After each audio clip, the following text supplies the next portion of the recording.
strangely, another little section on how to master Pokemon Go.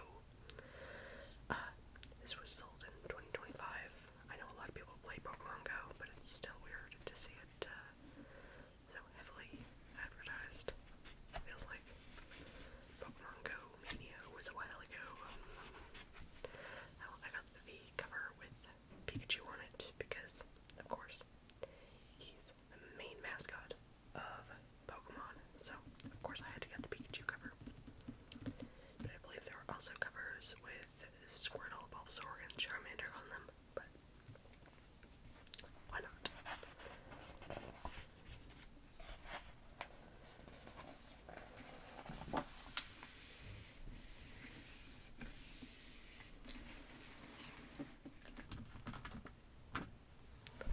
Got a Pokeball themed cover, all in blue, and some really classic Pokemon cards. I think these are all base set cards, actually. I think. Because I recognize Kadabra, Pokedex. I think the Nidorino art as well, or Nidoran art, rather. So I think they're all base set cards, which is a cool detail.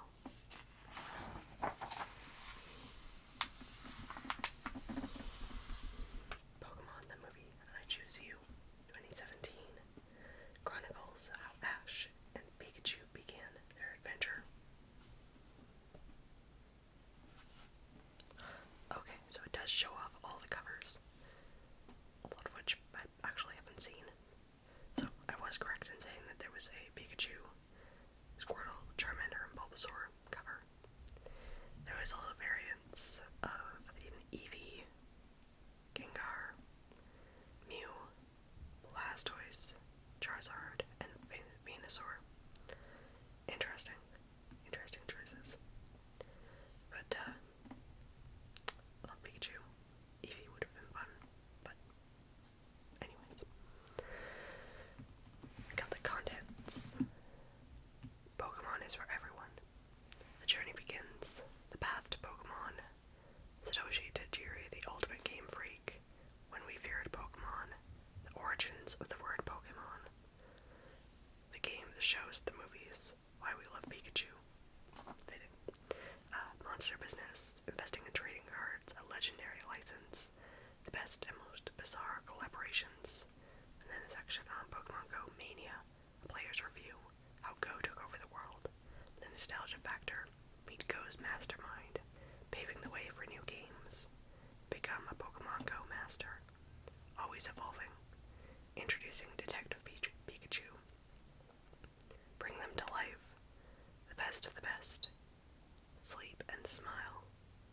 And how to spot a fake.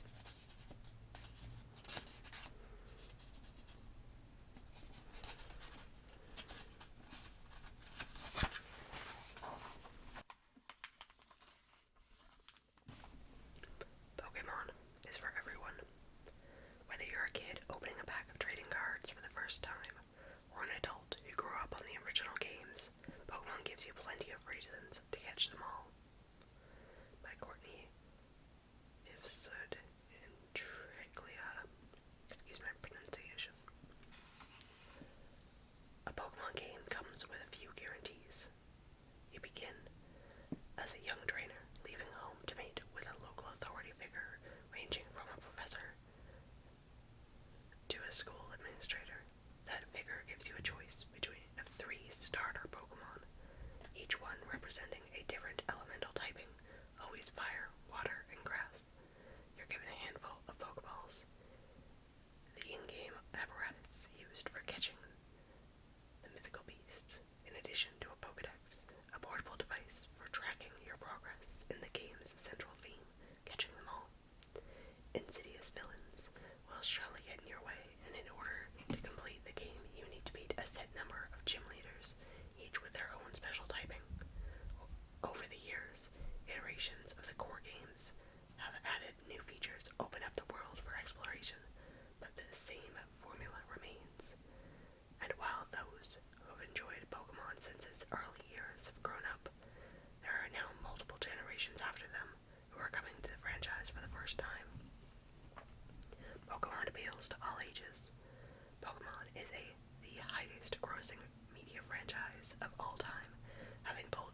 Ash Ketchum, the anime's lead character for more than 25 years, has remained 10 years old throughout the show's many seasons.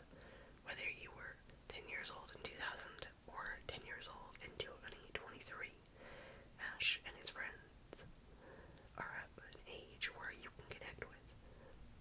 Plus, swaths of Pokemon-themed products are marketed to younger audiences, including stuffed plushies, activity books, and educational electronics. The games are all turn-based, so new readers can take their time with the screens, and story themes are simple, e.g. Team Rocket has an evil plan. Then Pokemon Go was released in 2016. For the first time, the main character of a Pokemon game was distinctly modeled as an adult. At this point, fans who started as children and had been playing Pokemon since the US release in 1998 were now adults. Those gamers who had either stepped away from the franchise or who were coming to it for the first time could connect to the world through an avatar made to look more like them. A 2019 study published in the Journal of Universal Access in the Information Society surveyed Pokemon Go players about their demographics and found that nostalgic elements such as attachment to Pokemon themselves or childhood memories were key reasons adult participants enjoyed the game. Pokemon's inclusivity is evolving. Video games have not always been an inclusive space. Many of the classic games featured white male protagonists as the only playable character option. The first Pokemon games were no exception, as they featured a singular boy avatar named Red or Blue, depending on which game you were playing. But the following generation of games, Gold, Silver, and Crystal, introduced the option to choose one's gender, male or female. Just like the young and infantile starter Pokemon creatures, the games had a lot of evolving to do. In 2011, Pokemon X and Y allowed for character creation beyond the boy or girl binary and added options for trainers to change their skin tone and eye color as well as their hair. Well, I don't know how far beyond the gender binary they really went.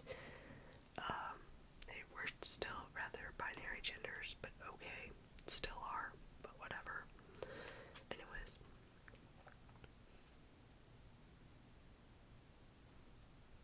And added options for trainers to change their skin tone and eye color as well as their hair. Diverse representation allows players to see themselves reflected in the characters they play. And in 2011, Pokemon took a big step toward making sure all trainers felt welcome in the games. Recent entries in the series ask players to choose a look or choose an appearance that best represents them, allowing players who identify as non-binary to avoid shoehorning into a gender. The newest generation of Pokemon 2022, Scarlet and Violet, removed gender locks on in-game and clothing items, allowing all avatars to don the same clothing and hair. But there are things the game developers could have done better. Though the initial character creation doesn't force a choice between a male and female, a character introduced early in the game insists on defining your character as Master or Miss for the entirety of the game, making the fact that players can customize themselves as non-binary irrelevant. There we go. That's what I was looking for, because that was my main big frustration, especially with the Scarlet and Violet games. And I really, really hope the new games just stop this whole thing entirely. I'd love to just pick a look and then not still be shoved in a box of male or female, depending on whether I start with a long-haired protagonist or a short-haired one. Anyways, in addition to cultural inclusivity, Pokemon is also accessible to a wide scope of players at different levels. Most Pokemon games can be played one-handed. The story and progression are linear, and they don't require aiming or button mashing. Your success or failure in the game isn't dictated by how quickly or accurately you can press a button. You can slow down, think, and process the choices. Recent series entries included the added accessibility options, such as removing battle animations that might be too flashy or overstimulating, casual controls that allow one-handed play, and added subtitles. However,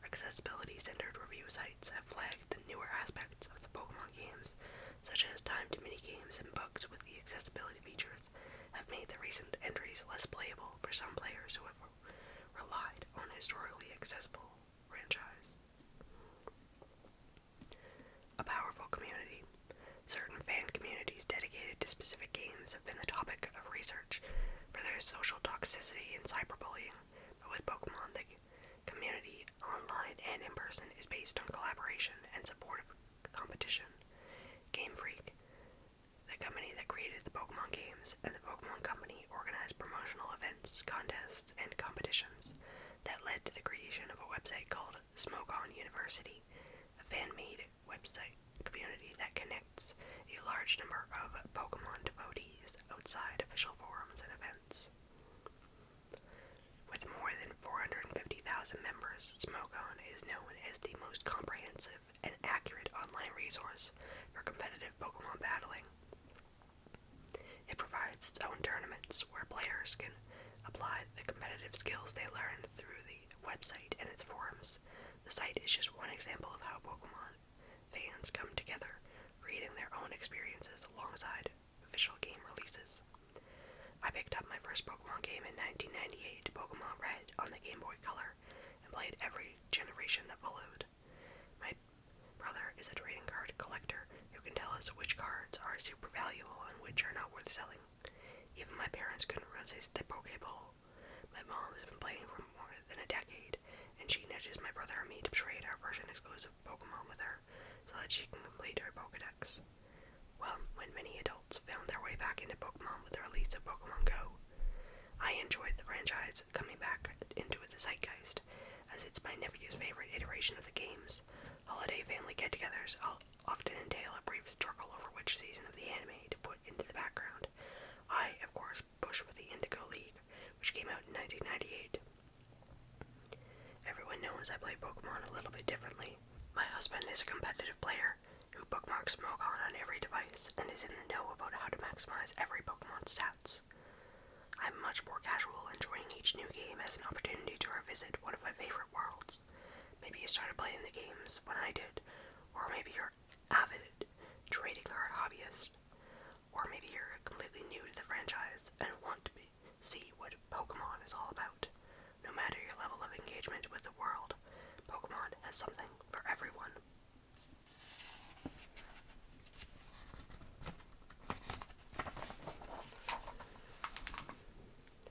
The journey begins.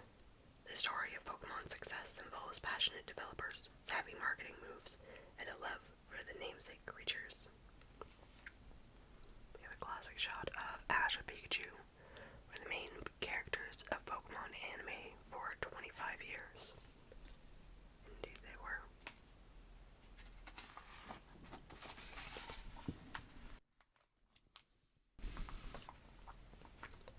The path to Pokemon. Collaboration and connection were crucial to the franchise's philosophy from the very beginning. Again, by Courtney Insud and Triglia.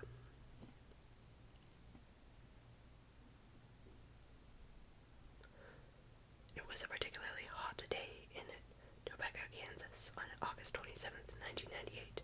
Temperatures reached a swelling 97 degrees, making it one of the most scorching days of that month. For the 2,500 kids that gathered in the city, it was about to start raining. Raining Pikachu, that is.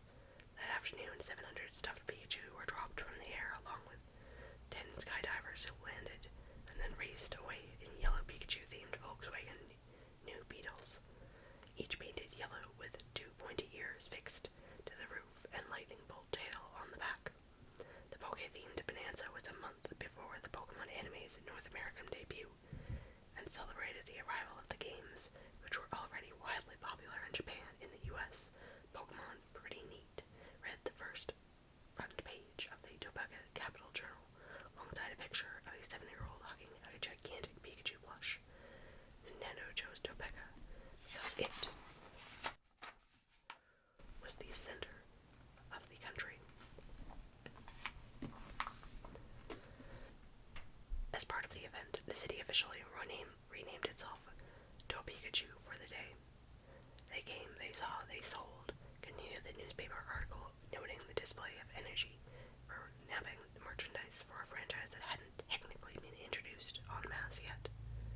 The hot August day might have marked Pokemon coming to America, but the story of Pikachu and friends had begun years earlier, with a young Japanese boy who loved arcade games and bug collecting. Satoshi Tajiri was raised by his parents, a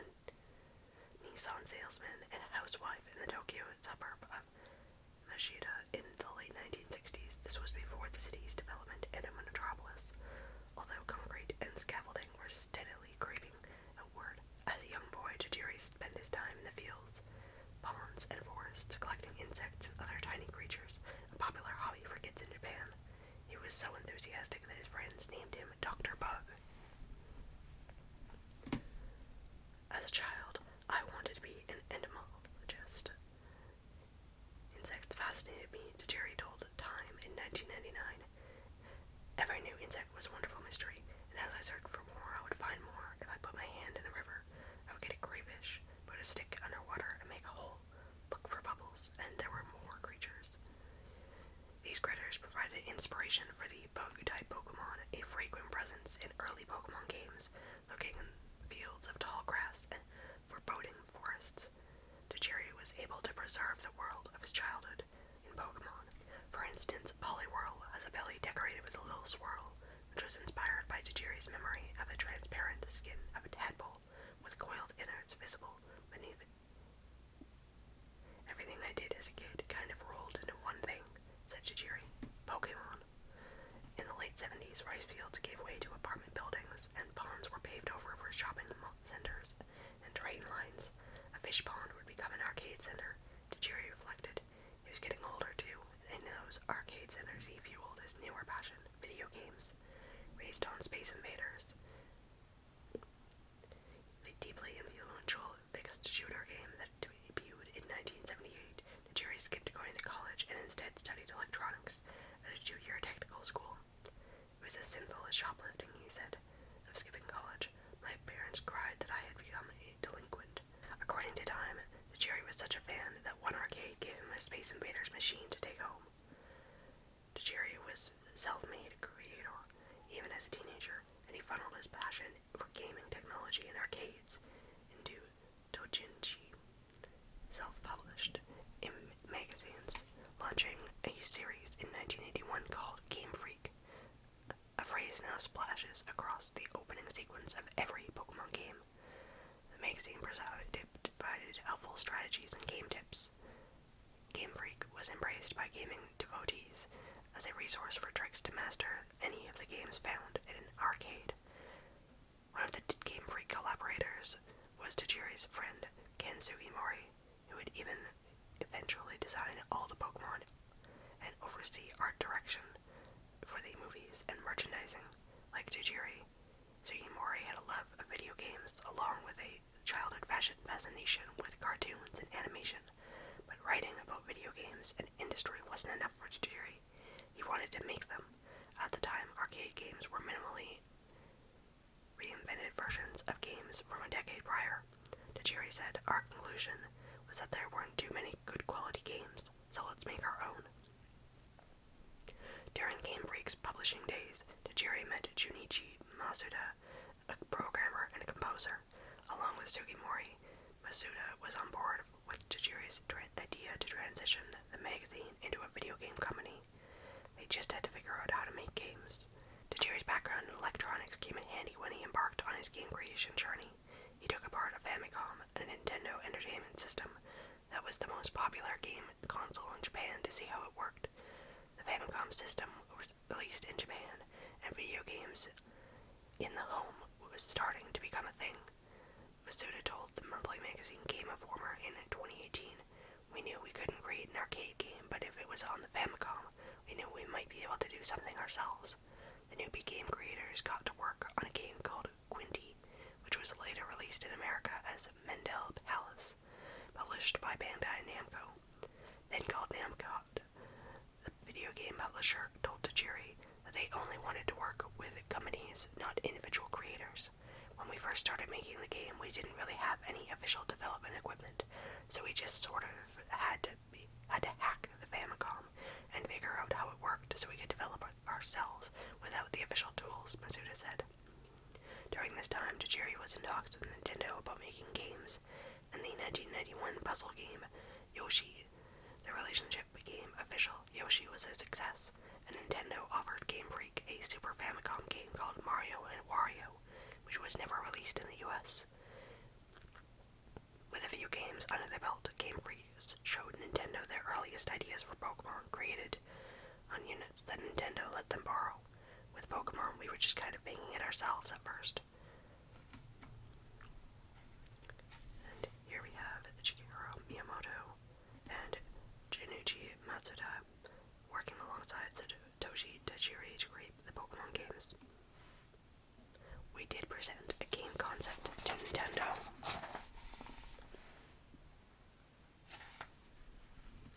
And they said, okay, good luck.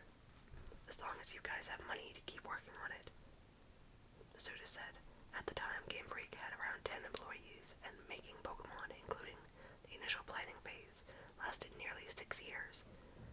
developers pulled double duty and paychecks often came late.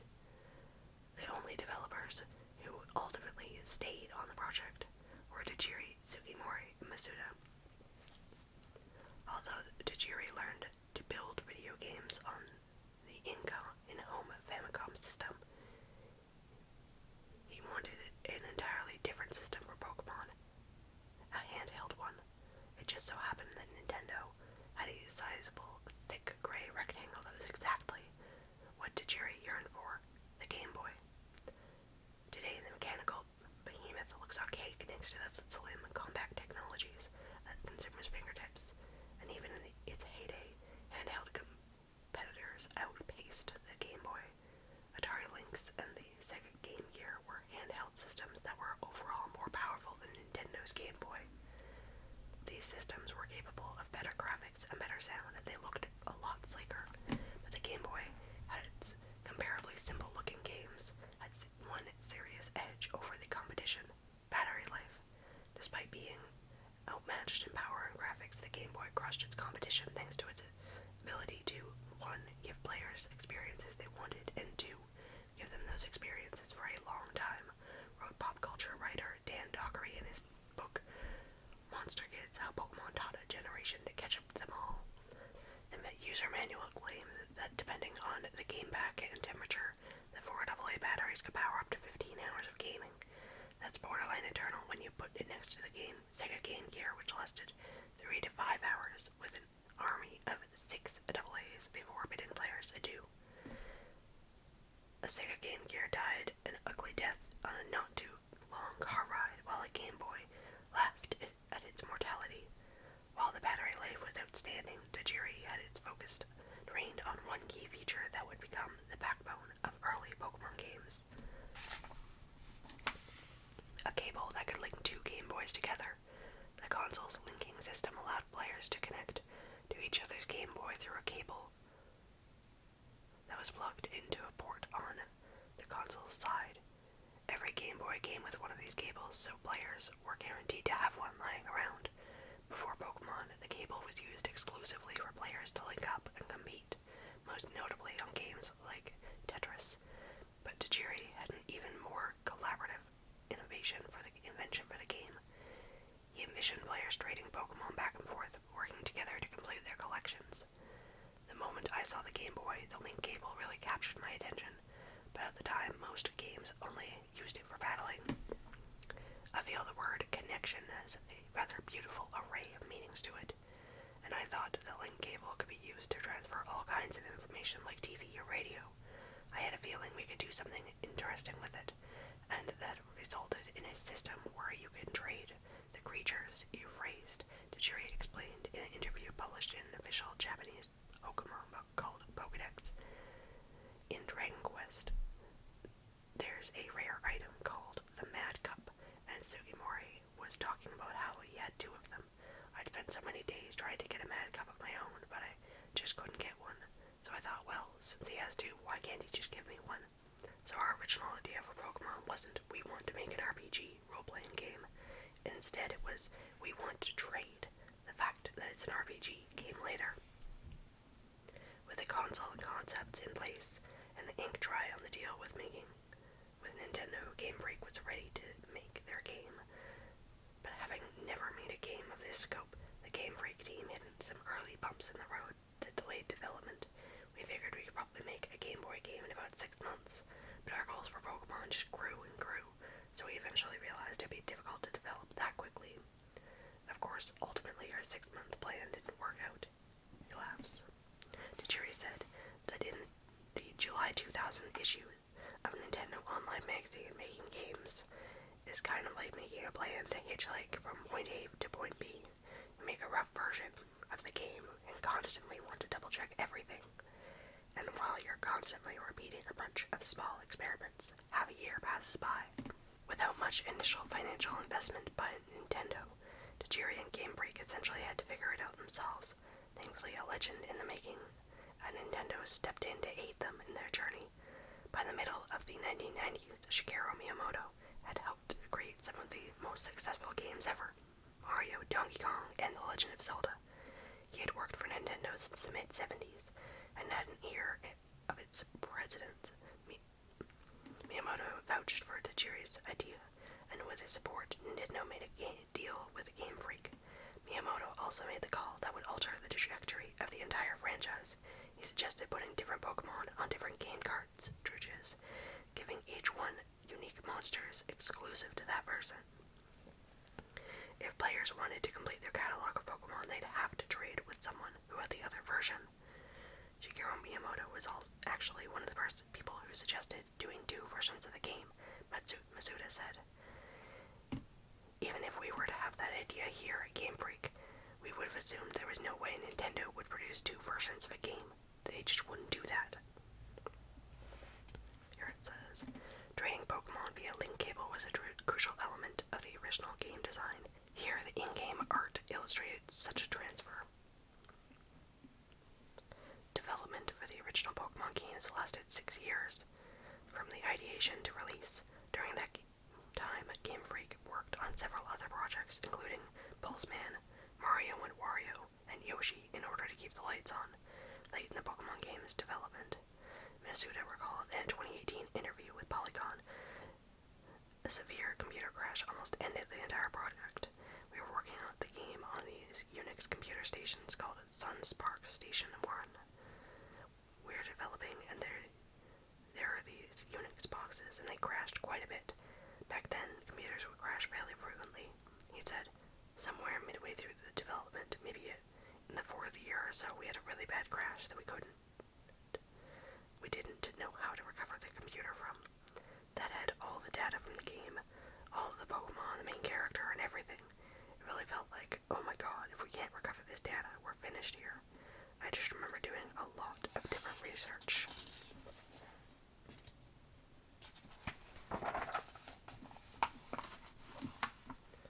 I called the company I used to work for, seeing if they had any advice to recover the data with a potentially apocalyptic crash on their hands. Game Freak exhausted every option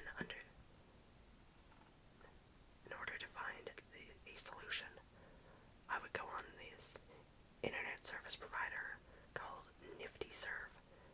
It's like a Japanese version of CompuServe. Masuda said, I'd asked people that I'd never talked to for advice on how to recover the data. I would look at all these English books about the machine itself, because there wasn't a lot of information in Japanese just to figure it out. During the 6 years of development, the Game Boy's hardware was outpaced by newer consoles, with sales on a steady decline through the mid-90s. With a downward trend, the developers at Game Freak worried that it had sunk years of work into a system that was already past its prime. You really didn't see so many people playing the Game Boy out and about at that point, Masuda said. Even when we were talking to our friends in the industry and saying, oh, we're working on a Game Boy game, they were like, really? You're working on a Game Boy game? That's not going to sell very well, don't you think? Not only did Game Freak and Nintendo have to worry about the worst time to sell video games, Pokemon Red and Green were originally set to be released in October 1995, ahead of the holiday season, but the release date was pushed to February 1996. We originally completed the titles in October and wanted to release them quickly, but we missed the end-of-year sales season and finally released the games at the end of February the following year. The very worst time of year to release games, Pokemon Company CEO Tsunekazu Ishihara recalled in an interview with the late Nintendo president Satoru Iwata. All of these factors could explain the lack of immediate demand for the games when they were first released. Ishihara recalled the sales just hovered around the edges of the top 10. Critics in Japan were also lukewarm. The reviews in Famitsu, a popular Japanese gaming magazine, were fair, but not extraordinary, according to Dockery. The magazine used a combined scores of 4 critics in grading the pair of games on a 10-point scale. Red and Green scored 29 out of 40.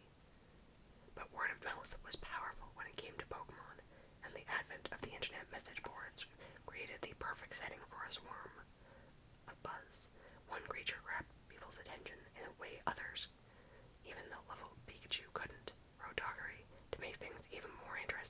was a Pokemon that wasn't supposed to be in the game at all. Mew. Mew's inclusion in the Pokemon universe has always attracted a union of rumor and fact. Ask any millennial about it and they'll regale you with stories of the Mew under the truck, which was a fake game tip about the creature's location that eventually turned into a piece of Pokemon legend, Dockery wrote. It was also frequently given to us by our friend's cousin's uncle's brother, who definitely worked at Nintendo. The truth is, in the final hours of development, Mew was not in the game. At that point, nothing was supposed to be taken away, added, or altered in any way. But with a surprise amount of bites to spare, how could the developers resist squeezing in the mythical feline Pokemon? We put Mew in right at the very end. Shigeki Miyamoto, who worked as a programmer on Pokemon Red and Green, explained to Iwata, the cartridge was really full and there wasn't room for much more on there. Then the debug features that weren't going on to be included on the final version of the game were removed, creating a minuscule 300 bytes of free space, so we thought we could slot Mew in there. What we did would be unthinkable nowadays. Miyamoto figured that the character wouldn't be accessible at the time of launch, and could possibly serve as a little surprise for fans. Unless we could think about any good opportunity to do so, the existence of Mew wouldn't have been revealed to the public. It was left in there so it would be ready in case it suited some post-launch activity to make use of it, he said. But there wasn't anyone among ourselves who wanted to use it. I thought it would be fine to just leave it as it was. The cat-like Mew was already featured. Through various bits of lore in the game, diary entries found in an abandoned mansion describe scientists discovering Mew in a jungle, and the experiments that gave birth to Mewtwo, the legendary Pokemon already featured in the game. To the average player, Mew exists in the game but couldn't be found or captured in any accessible region. But to intrepid fans, they found Mew anyways. Intent on peering into every nook and cranny in the game and its capabilities, someone did find Mew, wrote Dockery, by exploiting a glitch based on certain Pokemon stats and basically fooling the game into thinking that Mew had already been unleashed from its golden impression. Players could run into a miniature demigod. In April 1996, Koro Comics announced that the legendary Pokemon offer was here. 20 winners would get the opportunities to send their Pokemon cartridges in and have Mew officially unlocked in their game. More than 78,000 people entered the contest in hopes of receiving a Mew, and game sales exploded. Both Iwata and Ishihara attributed Pokemon sales jolt to the success of the legendary Pokemon campaign. It was a really incredible response to the Koro Comics announcement of the Mew offer. I feel that was really when things turned around for Pokemon, Iwata said. Here it says, the last minute inclusion of the legendary Pokemon Mew propelled the initial game's release from a mild success to a smash hit. We have what looks like a green game full of Mew. Within weeks of Pokemon's arrival in Topeka in 1998, American children were to pick up the Game Boys, slot in red or blue cartridges, and hear for the first time the opening jingle, alongside a splash of credits for Game Freak. Their enthusiasm for the games was thanks to a years-long marketing blitz by Nintendo to sell the franchise to American audiences. The marketing campaign was helmed by Gail Tilden, then the Vice President of Product Acquisition and Development at Nintendo of America. The marketing team was looking at the game and wondering if it would be possible to recreate the popularity, Tilden told Dockery. What would need to be changed about it to capture the popularity of the game mechanic and engine itself, but maybe not the specific art style. The marketing team tried to replace Pokemon designs with art styles they believed would capture North American fans, specifically a more graffiti style. But then he saw the potential redesign. The Pokemon Company CEO Ishihara balked. The first time we showed off some Pokemon in the US, we were told they were too cute. The staff in America submitted their ideas for replacement designs, but we just couldn't believe the kind of stuff they were proposing, Ishihara said in an interview with Nintendo Japan. They turned Pikachu into something like a tiger with huge breasts. It looked like a character from the musicals Cats. When I asked how is this supposed to be Pikachu, they said, well look, there's the tail right there. Seriously, it was that kind of stuff being proposed.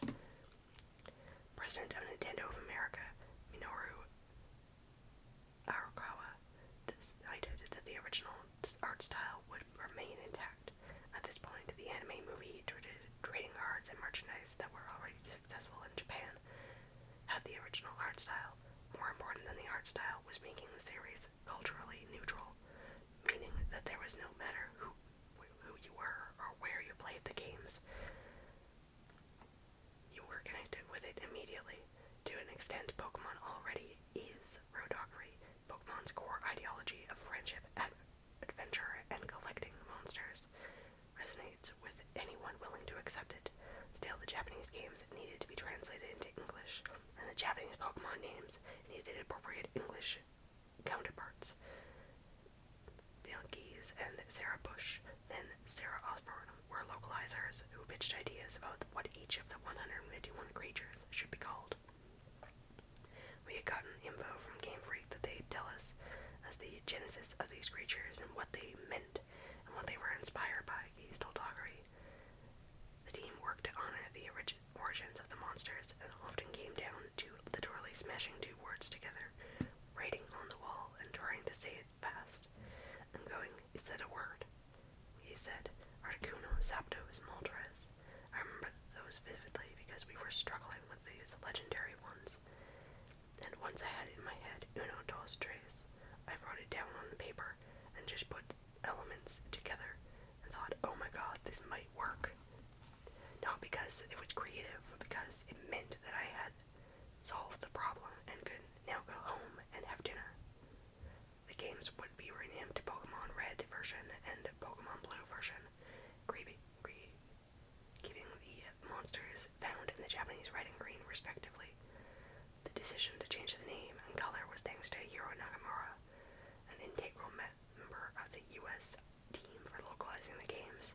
It was his kind of experimenting with people and understanding that blue is the most popular color in America, and that starting with red and blue would be better than starting with red and green. Tilden said that of Nakamura's work, it wouldn't matter in the triangulation of the water fire plant which two led. The games placed Charizard at the final evolutionary stage of the flame-tailed Charmander on the cover of Red and Blastoise the turtle-like behemoth, and final evolutionary stage of the turtle Squirtle on the cover of Blue. Kids would not only trade between themselves but instantly understand the inherent competition that was going on. Dogger wrote, "Which one did you get, red or blue?" would be the prime opening line for elementary school cafeteria arguments for months and years to come. God catch 'em all, God catch 'em all. Anyone familiar with Pokemon will remember this phrase. Invented for the English language Pokemon debut, this phrase was eventually slapped on nearly everything related to Pokemon outside of Japan, and was repeated frequently during a sneak peek at Pokemon promotional VHS tape. Dockery wrote, "Promotional tapes were mailed around the country to the Nintendo Power mailing list according to Dockery. The sneak peek included two adult narrators. One is a professor who explains what a Pikachu and Pokedex are, and introduces Ash Ketchum, the game's main character. The other narrator is Ketchum's Aunt Hillary, who alternates between calling them Pokemon or Pokemon things, but is still very excited for her nephew's endeavors to catch them all." The tape promoted the video games The Pikachu Virtual Pet and the trading card game, all planned to debut a few months after the game's release. Then the sneak peeks ends by telling viewers to keep an eye out for the Pokecars, which would be driving around the country showing off the anime and games, and even handing out free Pokemon stuff to any fan who happened to be way too close to the street at the time, wrote Dockery. According to the Brand Week and Advertising Age, Nintendo of America spent more than $10 million to make Pokemon a success, and it was worth it. More than 2 decades after Pokemon landed in the US, some 480 million Pokemon games have been sold worldwide. There are currently 122 known games spanning the core series that evolved from Red and Green, Blue in the US. The core games can be grouped into 9 generations. The defining point of where a new generation begins is when a new core series Pokemon game is released, with a large set of new Pokemon in its Pokedex. There are currently more than 1,000 creatures to collect and trade. With each new generation, Game Freak and Nintendo decided how to retain the core feeling of Pokemon without feeling like it is repeating the same thing over and over again. Sometimes that means implementing new features, or opening up the world for players to explore and interact with.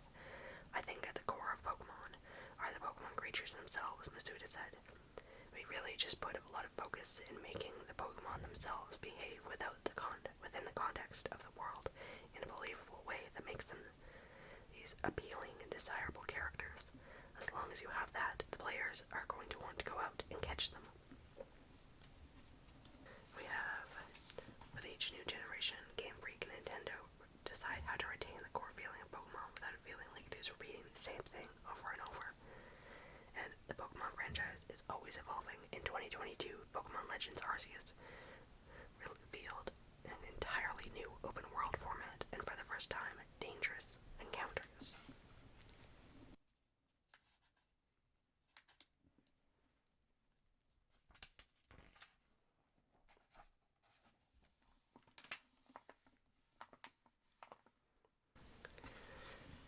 The Ultimate Game Freak. In 1999, Time spoke with Pokemon creator Satoshi Tajiri at the Tokyo offices of his small company, Game Freak. It says, in Japan, Ash is known as Satoshi, a nod to series creator Tajiri. Below. Here's Satoshi Tajiri.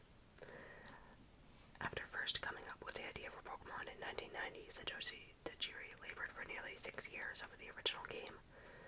A person who usually shuns the limelight, Tajiri talked about his labor of love with Time Tokyo bureau chief Tim Larimer and intern Takashi Yokota at the offices of his small company Game Freak in the city's Setagaya neighborhood, a youth culture hub with several colleges and universities. His company occupies the 2 floors of a nondescript office building. Sandwiched between the Game Freak floors is a cram school for junior high students who are taking extra paid for lessons in hopes of improving their next entrance exam scores. Tajiri had just finished work on the new series of Pokemon games for Nintendo's Game Boy to be released in Japan on November 20th. He looked tired, his eyes were bloodshot, there were dark circles under his eyes, and his hands and lips trembled while he spoke. He looked like he needed a good long sleep. Says this was originally published on November 22nd, 1999. Time, are you okay? You look pretty tired. Tajiri, it's the way I work. I sleep 12 hours, then I work 24 hours. I've worked those irregular hours for the past 3 years. It's better to stay up day and night to come up with ideas. I usually get inspiration for game designing by working this schedule. How did you get started designing games? I'm part of the first generation who grew up with manga, comics, and animation. You know, after Godzilla, I was absorbed with Ultraman on the TV, and in manga, the profession of game designer was really created recently. If it didn't exist, I'd probably be making anime. We heard you were a Space Invaders junkie. I was really into Space Invaders in about 1978. It got me more and more interested in video games. There wasn't any media to get information about games, so I came up with Game Freak magazine. Weren't you just a teenager? Yeah, it was handwritten. I stapled the pages together. It had techniques on how to win games, secret tips for games like Donkey Kong. The biggest sales were for a special issue on the Xavius game. We sold 10,000 copies. It cost 300 yen each. So when I was 18, I already had a business going. At first, I used a photocopy machine. More important than the style was selling information. But when sales increased, it was difficult to do it by hand. So I took to a printer.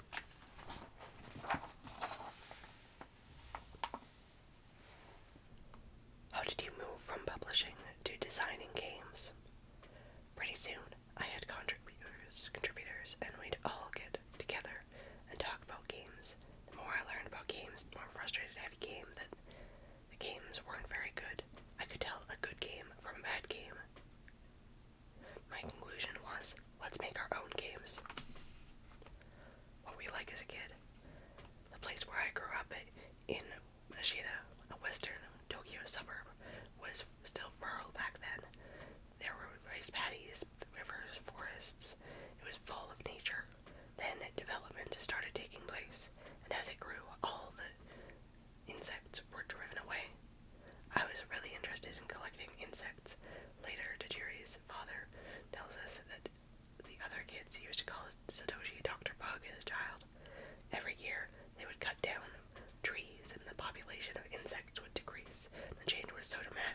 fishing pond would become an arcade center. You liked bugs. They fascinated me. For one thing, they kind of moved funny. They were odd. Every time I found a new insect, it was mysterious to me. The more I searched for insects, the more I found I could put my hand in the river and get a crayfish. If there was a stick over a hole, then it would create an air bubble, and I'd find insects there. It usually took them home. As I gathered more and more, I'd learn about them, like how some would feed on one another. So I stopped bringing them home, but I liked coming up with new ideas, like how to catch beetles. In Japan, a lot of kids like to go out and catch beetles by putting honey on a piece of bark. My idea was to put a stone under a tree, and because they slept during the day, they liked sleeping under stones. So in the morning, I'd go pick up the stone and find them. Tiny discoveries like that made me excited.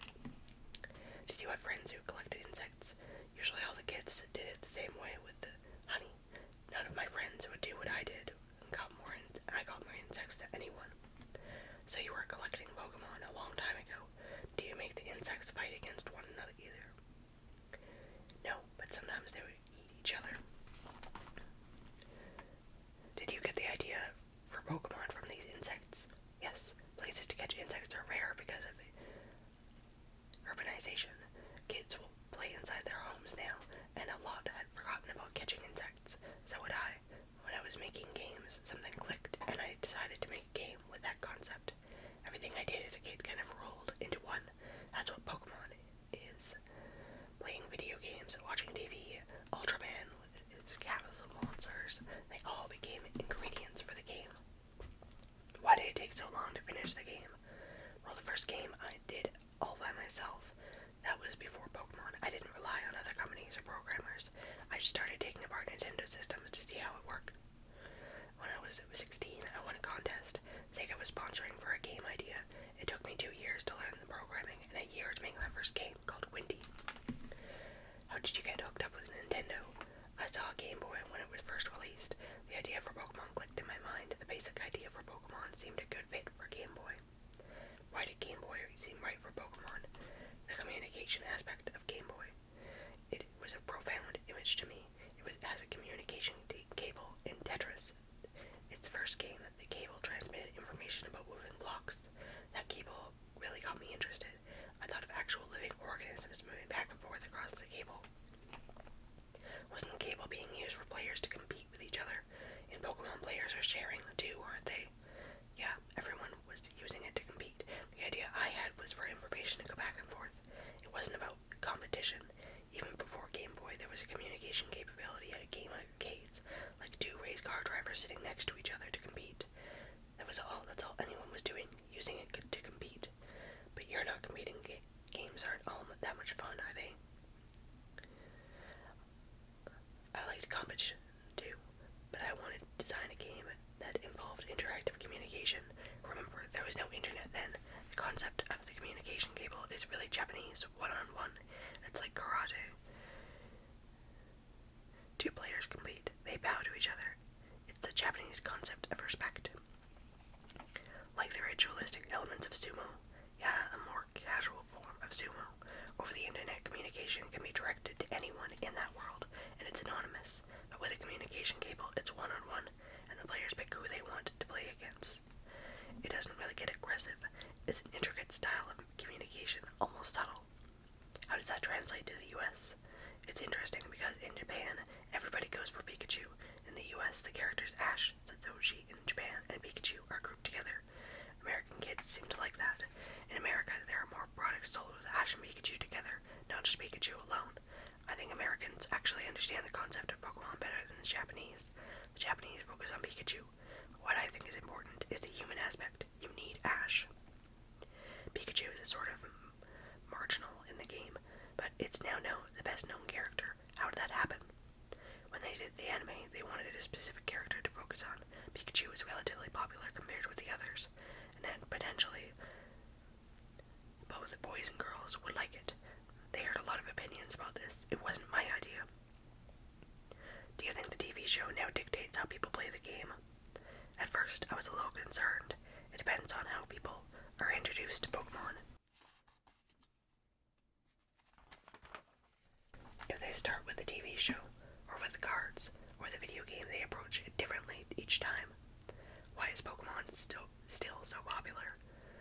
a kid and you get your first bike, you want to go somewhere you've never been before. That's like Pokemon. Everyone shares the same experience, but everybody wants to take it someplace else, and you can do that. And are all the goofy sounding names important for Pokemon success? What's more important is that the monsters are controllable by the players. It would be like the monster within yourself, representing fear or anger, for example, and how they are put in capsules. Plus, everyone can give them their own names. Pikachu is like the name of the species, but each player can name their own Pikachu so kids can relate to it more. They get more attached to them that way. The interesting part of Nuzlocke, indeed. Did you name all those beetles and spiders and bugs? No, I had a cat though. I wanted to name the frogs because I watched them grow, but there were too many. Are the Pokemon names related to those insects? Yeah, like Naoromo Poliwhirl in the US.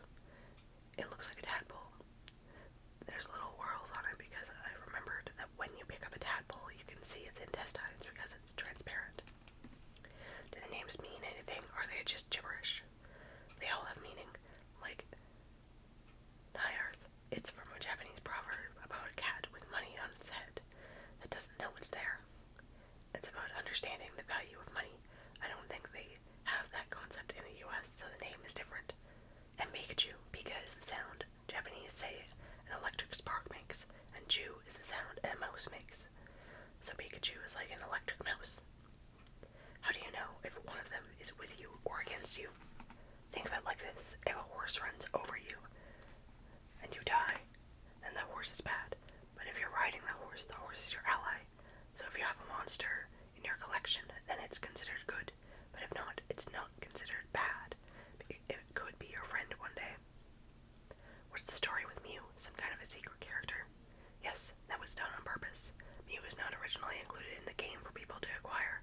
You had to get it from interacting with Game Freak or Nintendo.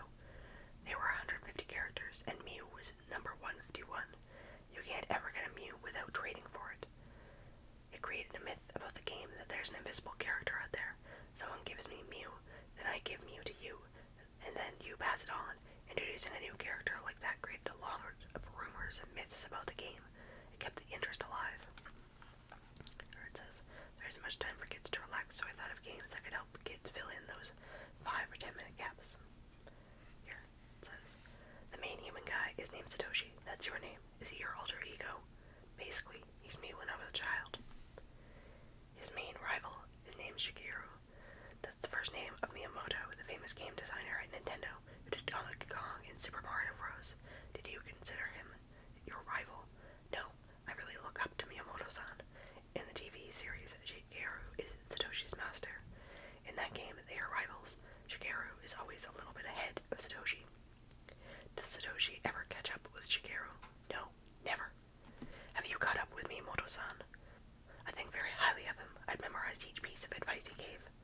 But Pokemon is more popular than anything Miyamoto-san has done. As the student passed the teacher? No, because Pokemon was made with Miyamoto-san's advice.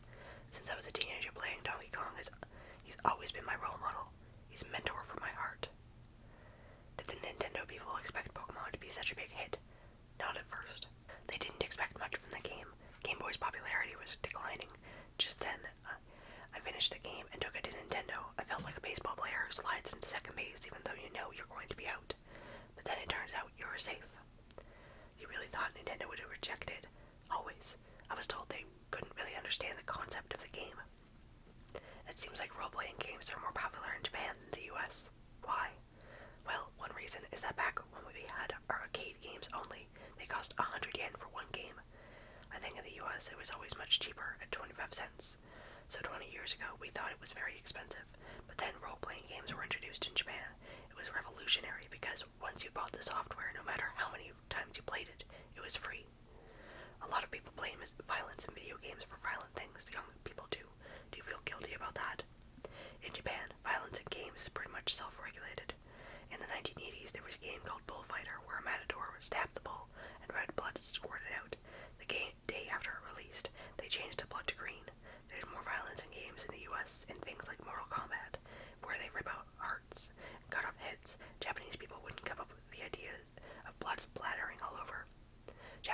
focuses much more on the intricacies of the actions, the motion. The TV people in the US were worried about the violence in Pokemon. Can you believe that? I'm very careful about violence at games. I'm not interested in creating violent effects. So Japanese game designers aren't making violent games. No, they make them, but only to sell it to the US.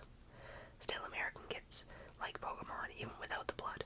I was really careful in making monsters faint rather than die. I think that young people playing games have an abnormal concept about dying. They start to lose and say, I'm dying. It's not right for kids to think about a concept of death that way. They need to treat death with more respect. What do you think about the incident in Japan in 1997 when 700 kids had seizures watching bright lights? When I was a kid, I was taught to sit far away from the TV. Then TVs got bigger. That was okay in the US because you have big rooms, but in Japan, the rooms are small, so people got in the habit of watching TV close to the screen. Is it a good idea for kids to spend so much time playing Pokemon? I think a lot about kids and what they need and want to make their lives better. You know, the cram school industry started when I was young. There was so little time to play. During school breaks, we'd run to the arcade to play games. Right now, there isn't much time for kids to relax, so I thought of games that could help kids fill in those 5 or 10 minute gaps. When we feared Pokemon, can such cute critters be a bad influence? In 1999, Time writers thought they might be, by Howard Gion and Tim Larimer. Excuse my pronunciations. Monsters make for disquieted playmates. No matter how toy-like and frivolous they may appear, they are unnatural and in the end deal in unresolved fear. But monsters also have a way with children. Consider the suspicious charms of the Pokemon creatures. Gengar, Cubone, and Chansey, for example.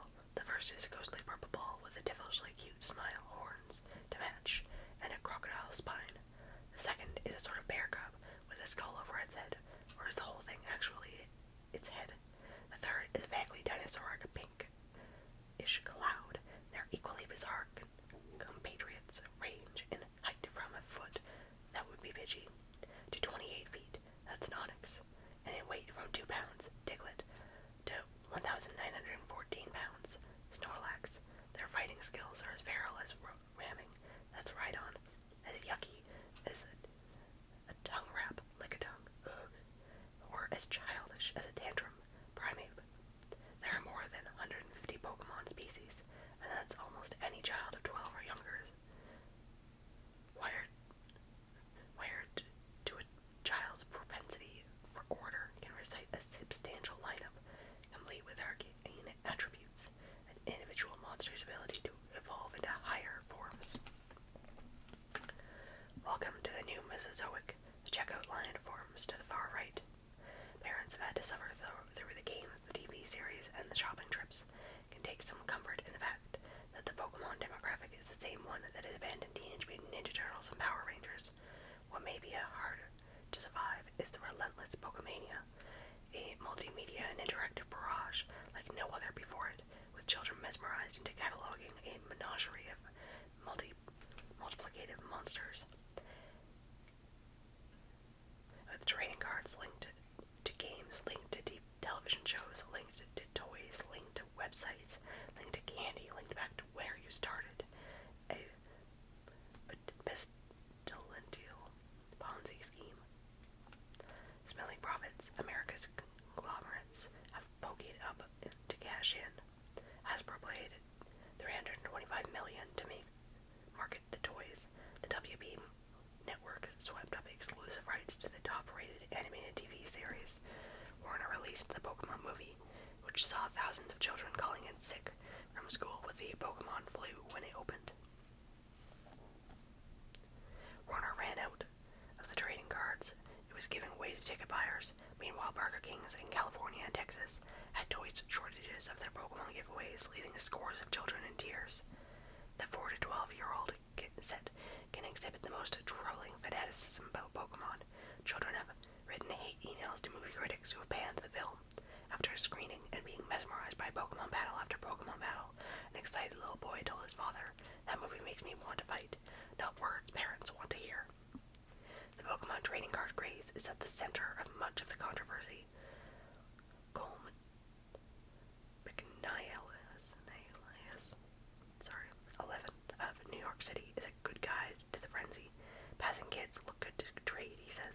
don't want them, they cheat. He gravitates towards others who have brought out binders full of hundreds of cards. A dangerous thing, he says. Some of the stuff is rare, and who knows what other kids will do to get it. Golem has only the cards he is willing to trade. Hey, you have Magnemite, Seminoid squeals. Oh, I need that drowsy, says someone else. Look at that, these holographic ones. The presence of elusive dragon provokes gasps. Some behavior has been delinquent. A 6-year-old logged in onto a Pokemon website and printed counterfeit copies of cards to trade with gullible schoolmates. Other behavior can be criminal. Last week, a 9-year-old boy in Long Island stabbed an older schoolmate in a dispute over cards. The principal explained why her school, like many others, was banning Pokemon cards. Children who don't have Pokemon cards feel left out. When children bring the cards into the lunchroom, they often spend time looking at the cards instead of eating their lunch. A group of parents in New Jersey has sued the trading card manufacturer for intentionally making some cards scarcer to force children to buy more and more packs of Pokemon cards. I'm sorry, that's how trading cards work. That's how sets of cards work. It's the 1990s. Anyways. Racketeering, they cry. It's not really the violence that scares parents. They have lived with it and tolerated intimations of horror for generations in Grimm's fairy tales. What does the wolf do to Red Riding Hood's granny, or the witch plan to do the Hansel? When kids collect dinosaurs, parents, blinded by science, simply shrug when their children yell in the museum, "Look, Mom, that Allosaurus is eating the Brachiosaurus baby." After that, what can be objectionable about a too cute to live Pokemon named Jigglypuff, a ball of fluff which rated power not to be scoffed at, is a stupefying lullaby. But there is a problem. The key principle of Pokeocracy is acquisitiveness. The more Pokemon you have, the greater power you possess. The slogan is "Gotta catch 'em all." And never underestimate a child's ability to master the Poke-Arcana required to accumulate such power. The ease with which they slip into cunning and thuggery can stun mergers and acquisition lawyers. Grown-ups aren't ready for the little innocents to be so precociously cutthroat. It is Pokemon payback for a get-rich-quick era, with our offspring led away like lemmings by pied Pokemon pipers of greed. Or is there something inherent in the childhood that Pokemania simply reflects? The answer may lie in the origins of the phenomenon. Despite the publicity generated by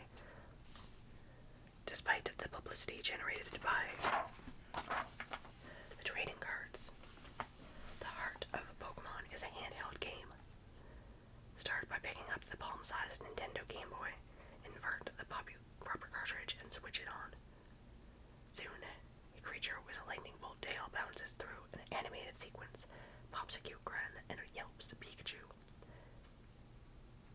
You've met the most popular of the Pokemon, a creature part cherub, part thunder god. 7-year-olds navigate unerringly through the minuscule screen that is the portal to Pokemon, punching two tiny buttons and a cross-shaped cursor bar to find their way. It's a more difficult task for adults. But if you choose to play, you assume the role of a Pokemon trainer. Your goal is to travel the world collecting every Pokemon species. To acquire that collection, you need Pokemon to subdue. They are stored in handy containers called Pokeballs, hence the etymology of Pokemon, short for pocket monsters. The battles are mediated by electronics of the Game Boy, but don't worry, Pokemon do not die. When they lose battles, they faint. And if that happens to your Pokemon, you can take it to the local Pokemon Center, a high-tech spa, where they can be restored to fighting fit.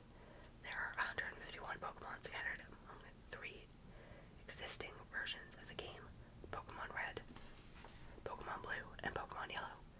You have to trade between versions via a cable linking Game Boys to complete the collection. Thus, the quest for all Pokemon grows as the product line expands with new species. Pokemon Gold and Silver will become available in the US next year, with the promise of 260 species. I'm just gonna pause to say. Released in November 1999, Pokemon Gold and Silver introduced 100 new Pokemon for players to catch. We have the Japanese Silver and Gold. Just cool to see.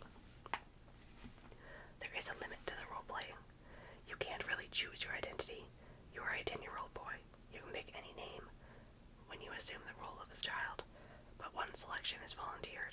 Ash, the name of the hero on the Pokemon TV series. He walks down from his room and seeing his mother, a father is nowhere to be found, tells her he is departing on a quest. She replies, "Right, all boys have to leave home someday." Nintendo released the game, but did not expect much from it. However, while the big electronic companies were giving up on Game Boy, Japanese boys were not. For them, the games and the old technology were still affordable. The flashier and high-tech new models were out of reach. Masakazu Kubo's publishing company, Shogakukan Inc., did the math and decided to back Pokemon, coming out of a line of comic books that included the first trading card as giveaways. While best-selling games like Final Fantasy grabbed the top slot for a couple of dramatic months, then faded, Pokemon sales grew slowly and steadily and did not stop. With a hit on its hands, Nintendo decided to animate the game.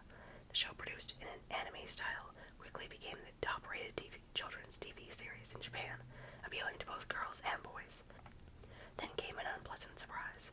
In December 1997, about 700 children had sudden and simultaneous seizures while watching the show. The specific episode involved a bomb attack on Pikachu and its pals. In a microsecond, animated flashes interacted with frenetically changing colors as Pikachu blinked out its lightning bolt across the screen. Apparently, such combinations of light can induce seizures in some children. While the government investigated, the show shut down for 4 months, and the producers revised their animation strategies. The Pikachu crisis stirred a huge amount of attention and publicity, but the wrong kind.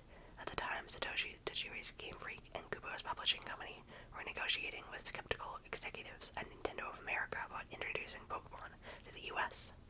Cartoon Monster Attacks Kids was the first headline America's read about Pokemon. It was not a good omen. There were others, however. Quite honestly, role-playing games, particularly for the Game Boy system, were never popular in the U.S., says Gail Tilden, the Vice President of Product Acquisition and Development at Nintendo of America. We had a real concern that the role-playing nature of the game would be a hard sell for us. The negotiations were not easy, says Kubo, who calls Tilden the Dragon Mother of Nintendo. He explains, "She is a mother, and at first she didn't understand when we said Pokemon is good for children. In the end, though, it was good for us. Then a mother was in charge." Tilden says the seizures caused by the show concerned her, but we knew it was isolated to that one episode. She adds it did not deter us from being excited. We are committed to making and taking a run at it. Thus, in the U.S., Nintendo had all the Pokemon pieces to play with, a fully extended product line of games, toys, comic books, and cards to appeal to boys and girls aged 4 to 15, says Tilden. We decided to make an all-out effort to repeat the phenomenon in the Western world. An additional part of the strategy, says Kubo, was to hide its Japanness. Nintendo of America and its Japanese partners brought in Al Khan, who developed the Cabbage Patch dolls to help with the toys merchandising. There's a little bit of magic in what Nintendo does, says Suzanne Daniels, president of entertainment at the WB. We wouldn't interfere with their methods, God bless them, but Nintendo did ask for changes to be made to the original Japanese show, which now has 130 episodes. We tried not to have violence or sexual discrimination or religious scenes in the U.S., says Kubo. Some graphic scenes involving punching were taken out. The names of the characters and monsters were westernized. Satoshi became Ash, Shigeru became Gary, and the Pokemon were given clearly descriptive names. For example, of the 3 popular Pokemon, Hidukage, a salamander with a ball of fire on its tail, became Charmander. Fushigi-Dane, a dinosaur with a green garlic bulb on his back, became Bulbasaur. And Senigame, a turtle who squirts water, became Squirtle. Others winked at familiar pop images. The martial arts Pokemon Hitmonchan and Hitmonlee are tributes to Jackie Chan and Bruce Lee. And once again, the Pokemon swept a nation. We've never seen anything like it, says Tilden. The products plugged into every kiddie angle. Toys appeal to the young kids, who then move on to the cars and graduate to various levels of video games. The TV show propagandizes each new creature with a tutorial called Who's That Pokemon? Most of the Pokemon growl their names repeatedly. Squirtle, Squirtle, Squirtle.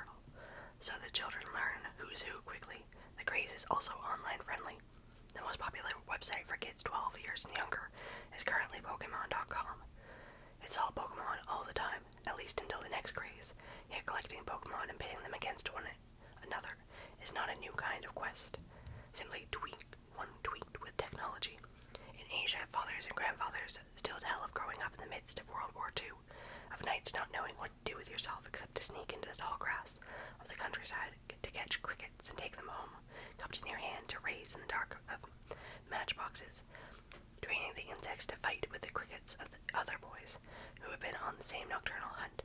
The more experience each cricket had, the better a fighter it became, a tiny surrogate for a boy unable to fight in the war going on all around him.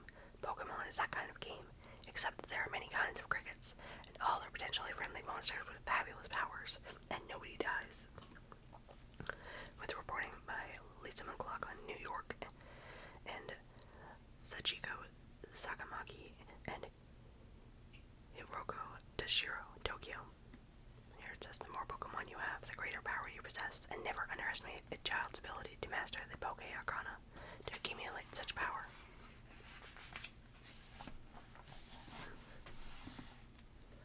The origins of the word Pokemon. The combination of Japanese and English term created a term that made its way into the dictionary by Katie Steinmetz. If a bewildered customer turned to an online dictionary before 2016, hoping to make some sense out of all this Pokemon busyness that had dominated news cycles for decades, they likely would have greeted by a correction. Did you mean pikeman, a soldier armed with a pike, or perhaps Podaman, the shell membrane? After Pokemon Go drove headlines, however, a new set of results promised clarity on Dictionary.com. Editors said that the timing was a coincidence. This trademark just happened to be in their definition queue right as a viral mobile game by that name took out the world by Pokestorm, but it was dovetailing with a surge in lookups. They were seeing and is timely evidence that this Japanese-spawned term has become an English word in its own right, even though it was kind of English to begin with. The name of Nintendo's lucrative franchise was created through a process known as wasai eigo. That phrase is language writer John Kelly literally means Japan made English, and refers to the process of Japanese speakers taking English nuts and bolts and assembling them into new Japanese words. In rare cases, if the term proves popular or useful enough, it gets borrowed back by English speakers. In a common version of this process, Japanese speakers start with English words. In this case, the raw materials were pocket and monster, and then transmogrify them to sound more like a typical Japanese phrase and describe a novel concept. Kelly says the words get spelled out in a Japanese writing system used for foreign words called katakana, so academics call this step katakanization. Launching his game in the mid-90s, developer Satoshi Tajiri took the first syllables of each of those katakanized words, Poketo and Monsuta, and mashed them together, hence the three-syllable word. The title in the most popular mobile game in the U.S. history becomes Japanese, becomes portmanteau, becomes English. Kelly, who specializes in writing about etymology, points to other examples of words that went through and ended up through the wasai eigo machine and ended back in English dictionaries. There's salaryman, a term for a white-collar businessman that was invented by the Japanese. They pronounced it salaryman before English speakers re-anglicized it. Another example is cosplay, the practice of dressing up as a character from a film, book, or video game. Japanese speakers turned the words costume and play into cosplay and became cosplay when English speakers welcomed their root words back in a new form. Perhaps the best known example is karaoke. Its root explains Nagoya University's Nathan Hobson are the Japanese words for empty, kara, and the katakanized word for orchestra, As he has written, the popularity of the word in English and around the world is a testament to the ways in which language becomes globalized in thickly tangled webs of exchange. Other examples that never got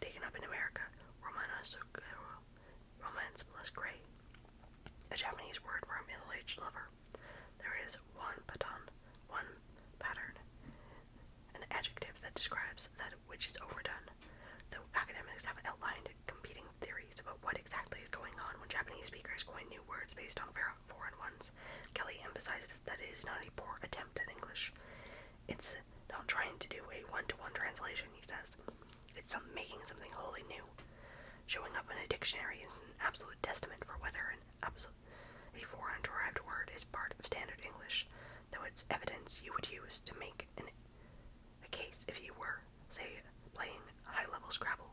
Beyond that, there is other evidence that Pokemon has taken on a life of its own this side of the Pacific. People are bringing it apart and forming new words, like Pokemania, to describe the widespread adoption of Pokemon Go. As a presidential candidate, Hillary Clinton verbed the title of the game punnily, saying she wished she could figure out how to get voters to Pokemon Go to the polls.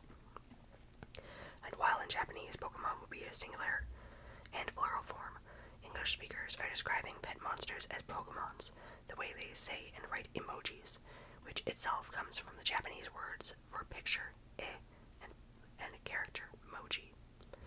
For his part, Kelly believes that a foreign word becomes an English one when a lot of people are using it very naturally and smoothly across a variety of contexts.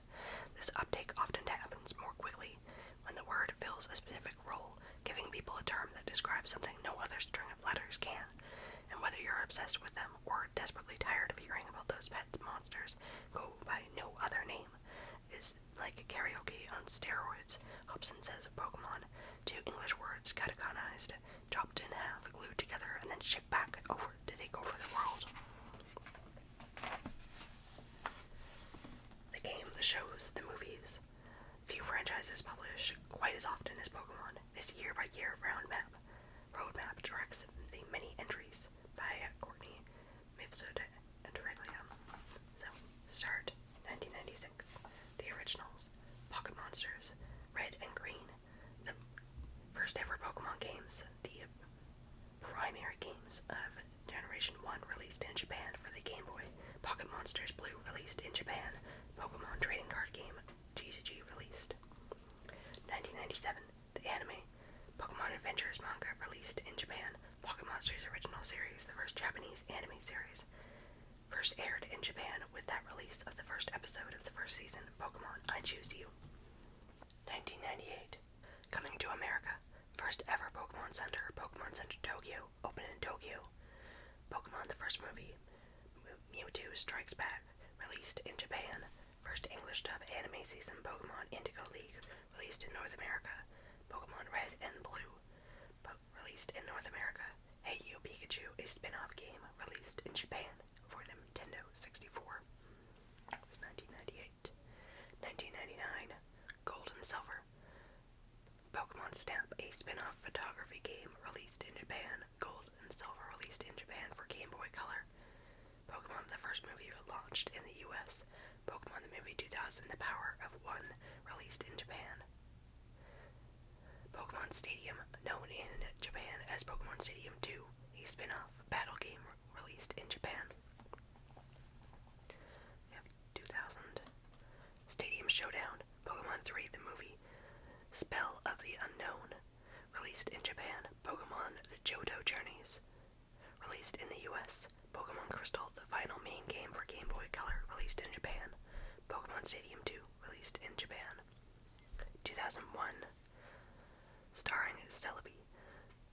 Pokemon Forever Celebi, Voice of the Forest, released in Japan. Pokemon Johto League Champions, released in the US. Pokemon Center in New York opens in New York City. Pokemon Puzzle Collection, released in Japan. 2002, Sapphire and Ruby. Pokemon Ruby and Sapphire, released for Game Boy Advance. Pokemon Heroes, Latios and Latias, released in Japan. Pokemon Advanced Generation, the second Japanese anime series, released in Japan. Pokemon Master Quest, released in the US. 2003, Coliseum Clash. Jirachi Wishmaker, released in Japan. Pokemon Coliseum, released for GameCube. 2004, Remaking Originals. Pokemon Fire Red and Leaf Green, the first ever remakes, released in Japan for the Game Boy Advance. 7th Pokemon movie, Destiny Deoxys, released in Japan. Pokemon Emerald, the final main games for Game Boy Advance, released in Japan.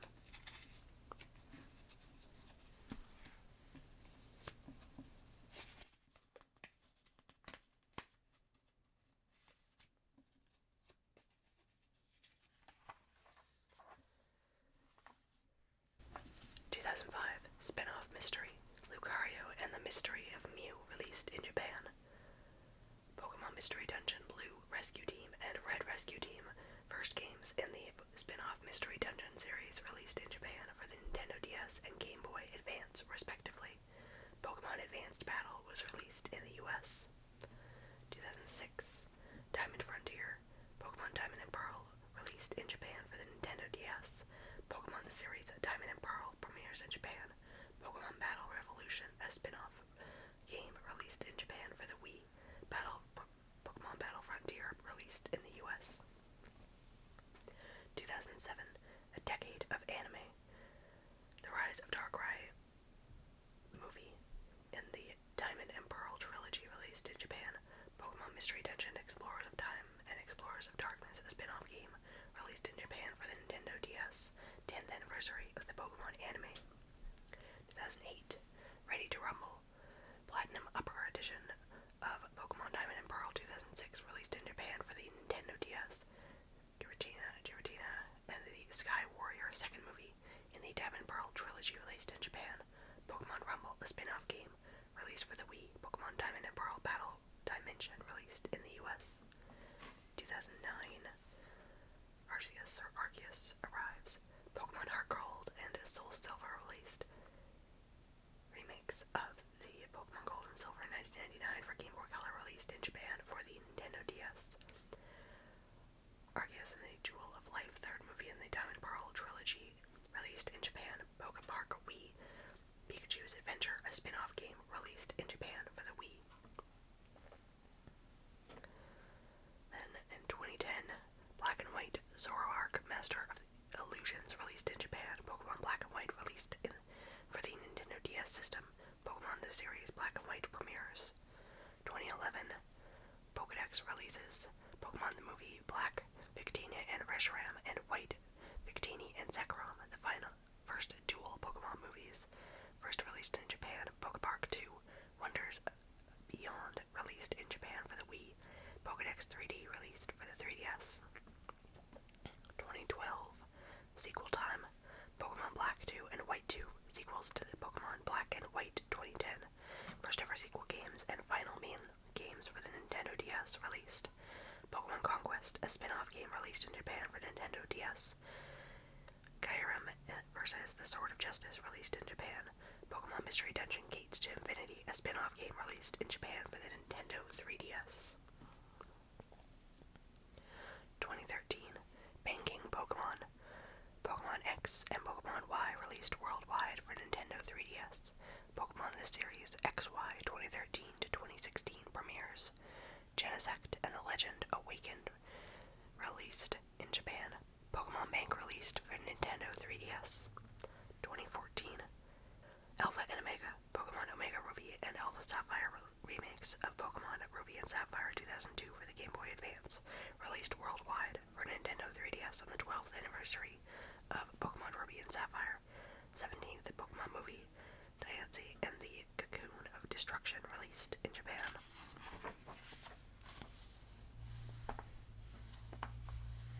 2015. Howdy Hoopa, 18th Pokemon movie, Hoopa and the Clash of Ages released in Japan. Pokemon Super Mystery Dungeon, a spin-off game in the Mystery Dungeon series released in Japan for Nintendo 3DS. Pokemon XYZ, a sub-series of Pokemon XY Japanese anime series, airs in Japan. 2016. The Go Revolution. Pocket Monsters Red, Green, and Blue 1996 and Yellow 1998 originally released for Game Boy, released worldwide on the Nintendo 3DS via Nintendo 3DS Virtual Console. Pokemon Tournament released worldwide for the Wii U. Volcanion and the Mechanical Marvel released in Japan. Pokemon Sun and Moon released on the Nintendo 3DS. Pokemon the series Sun and Moon 2016 to 2019. Pokemon Go available on iOS and Android devices. 2017. Ultra releases. Pokemon Ultra Sun and Ultra Moon Upper Editions of Pokemon Sun and Moon 2016 released worldwide for the Nintendo 3DS. 20th Pokemon movie, I Choose You, the first alternative timeline movie released in Japan. Pokemon Tournament DX released worldwide for Nintendo Switch. 2018. Let's Go Pokemon. Pokemon Let's Go Pikachu and Eevee for Nintendo Switch launched. Detective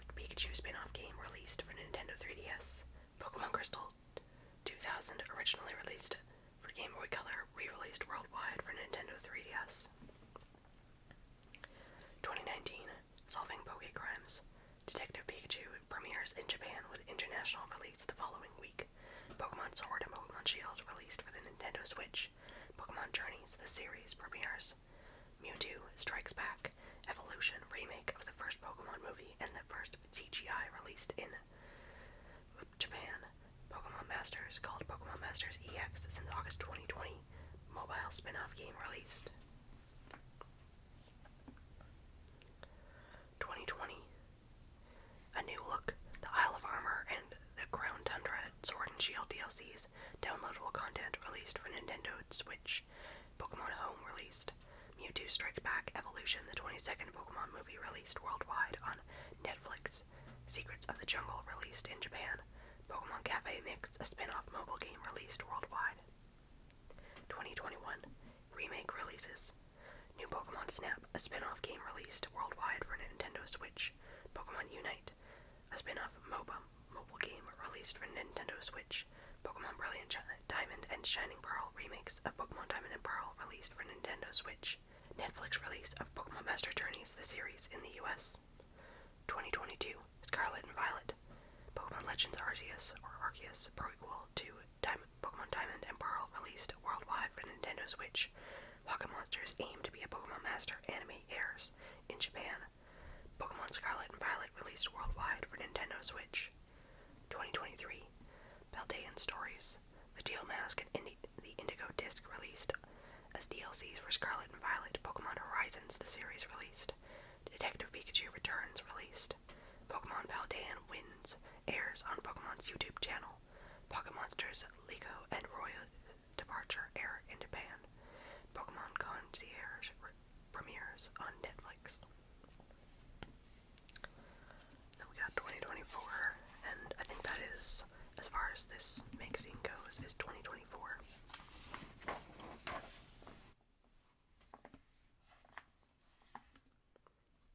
Here we have Yokohama, Japan hosts an annual Pikachu-themed parade. Oh, that's so fun. I love it. Why we love Pikachu. He comes in many forms, he transcends generations, and for a mouse, he's pretty cute. What's not to love? By Lisa Itachiko, I think. No one draws a crowd quite like Pikachu. That became evident when throngs of fans and scalpers descended upon the Van Gogh Museum in Amsterdam last year, seeking a special edition Pikachu card portraying the beloved Pokemon in the style of Van Gogh's famous 1887 painting, self-portrait with gray felt hat. Demand for the collectible caused such a frenzy that the museum had to end the promotion after fans shoved their way through the gift shop. As seen in social media videos, the card is now fetching high prices on eBay, with bids ranging up to $800. Probably more these days, let's be honest. That a cartoon character could cause such a commotion is telling of Pikachu's status as a pop culture icon, and the Van Gogh Museum is just one example. McDonald's has given away Pikachu-themed game coins and cards with Happy Meals. A Pikachu balloon is featured annually in the Macy's Thanksgiving Day Parade after first appearing more than 20 years ago.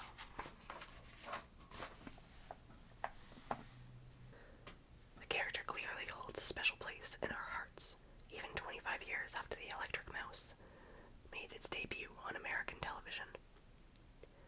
Pokemon transcends generations in a way that most franchises don't.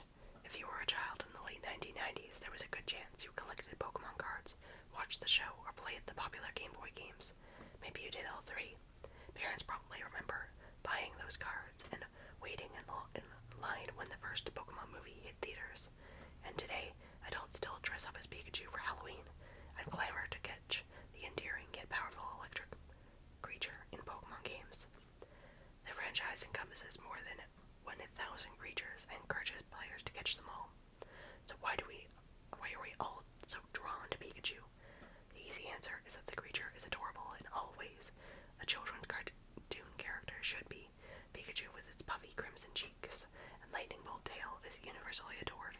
It emits which sound baby-like, but Pikachu's charm is about more than cuteness. Pikachu is a well-written character that embodies traits like courage and companionship, but not without vulnerabilities and shortcomings.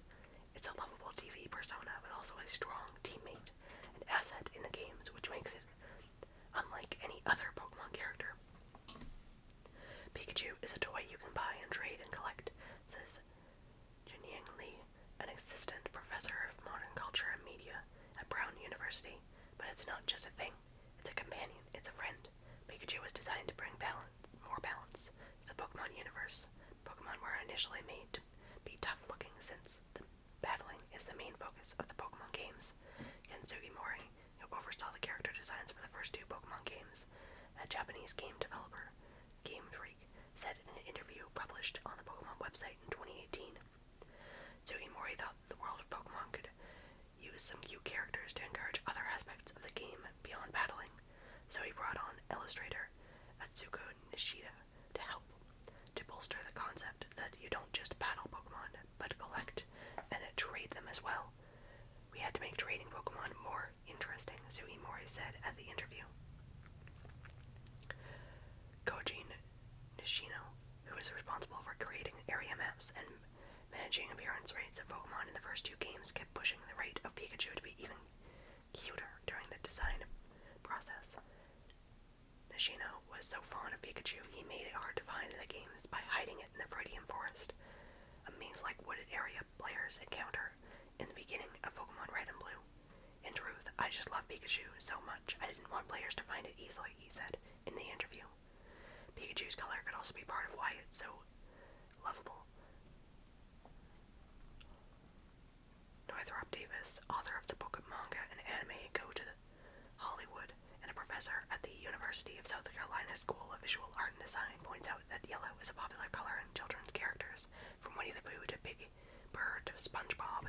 In a 2017 interview with CNN, Beatrice Eisman, executive director of the Pantone Color Institute, said her research indicated that the color yellow is often associated with words like sunshine, cheer, warmth, happiness, and playfulness.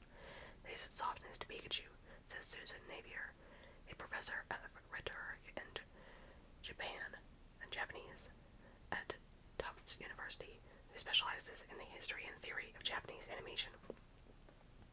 Pikachu is part of this very interesting and also adventurous world, but it's also fundamentally very reassuring. It's not surprising that a Pokemon Center brimming with almost every Pokemon plush you can imagine can be found at the bustling Shibuya district of Tokyo, and the city's Chuo City area is home to a Pokemon-themed cafe offering concoctions like a Pikachu and Bulbasaur curry plate and a Pikachu souffle pancakes. Cuteness is a core part of the cultural zeitgeist in Japan. It extends beyond TV and movies and is woven into popular fashion, toys, and accessories. Japan's kawaii culture, and the term is broadly used to describe characters and merchandise that are bubbly, cute, and colorful, is even reflected in corporate culture.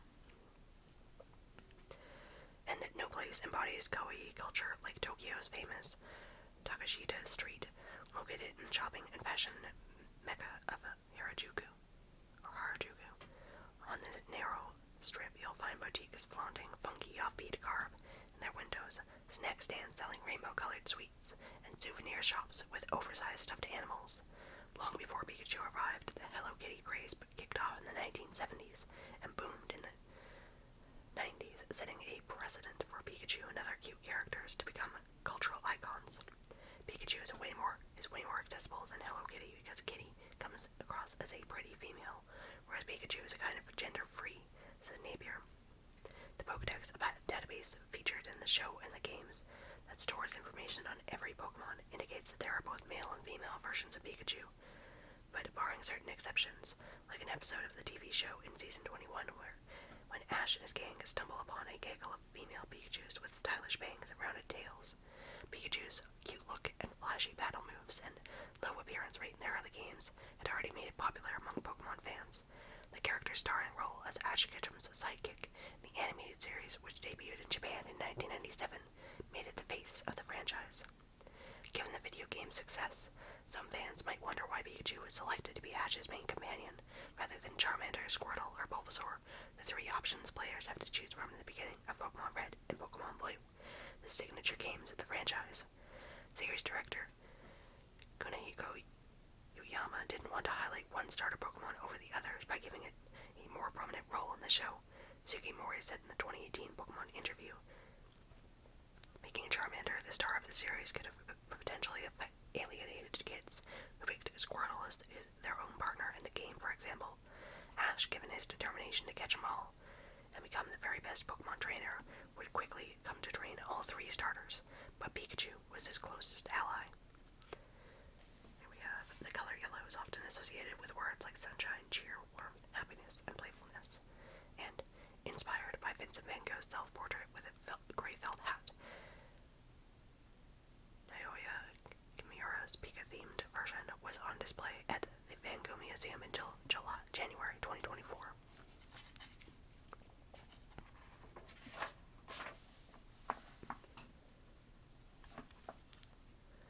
The show was significant for more than raising Pikachu's profile. It expanded Pikachu's character, giving it a level of depth that couldn't be communicated in the video games alone. In the show and movies, we learn about Pikachu's stubborn side, see it cry, and uncovers unique oddities of its character, Pikachu's quirks, its love of ketchup, for instance, and weaknesses. The difficult fight with Lieutenant Surge's Raichu in episode 14 come to life in the show. Davis, who in his classes analyzed the traits that make for a compelling character, points to several of these characteristics when explaining what makes Pikachu so appealing. Pikachu is passionate, courageous, and willing to help his friends, as we experience in the series through Pikachu's relentless loyalty to Ash and willingness to take risks for his comrades. All of this makes Pikachu more relatable and interesting to audiences. It humanizes them and makes them three-dimensional rather than the flat personalities, Davis says. Perhaps one of the best examples of Pikachu's character is, and also one of the show's most memorable moments, occurs in episode 39, when Ash tries to leave Pikachu in the forest with a bunch of wild Pikachu. Ash believes Pikachu would be happier among its own kind, and tries to do its best even at his own expense, but Pikachu chooses to remain with Ash, illustrating how important Pikachu's friendship is to the show's narrative. Pikachu's talents are also better visualized in the show. Seeing moves like Thundershock and Electro Ball in action on the big screen is way more impactful than viewing them on a pocket-sized Game Boys. As such, the TV series influenced the character design since Pikachu's movements were much different in the show compared with the game. In the show, Pikachu not only battles and tackles enemies, but also perches on Ash's shoulder, naps in the grass, and dances and cheers with friends. While Pikachu was originally very short and stout, we gradually gave it a more defined neck and elongated its spine, Sugimori said in a 2018 Pokemon interview. Nishida described Pikachu's initial design as dumpling-shaped. The show hit American airwaves in September 1998 and became the top-rated kids show in the country a year later. The first Pokemon movie, which arrived in theaters in November 1999, earned $10.1 million on its opening day, and Pikachu starred in its own game, which would be the first of several Pokemon Yellow Special Pikachu Edition. It debuted in October 1999 in the US and sold more than 1 million copies in its first 2 weeks. The choices made in adapting the games into the anime pushed Pokemon to become a pop culture mainstay. Pokemon's prevalence across multiple media made it resonate on a broader level than other iconic anime franchises such as One Piece, the long-running pirate-themed anime and manga series that got a live-action adaptation on Netflix in 2023. It had such a giant worldwide impact, says Davis. You could say One Piece would be at the center of the market in Japan, but somehow Pokemon became the center of anime and games in the world. Pikachu also ages with its audience in a way that most cartoon characters haven't. A lot of it has to do with the way Pokemon has expanded and evolved over the last decade, dominating the smartphones in our pockets and the Nintendo Switch consoles in our living rooms. Those who grew up with the show were likely in their 20s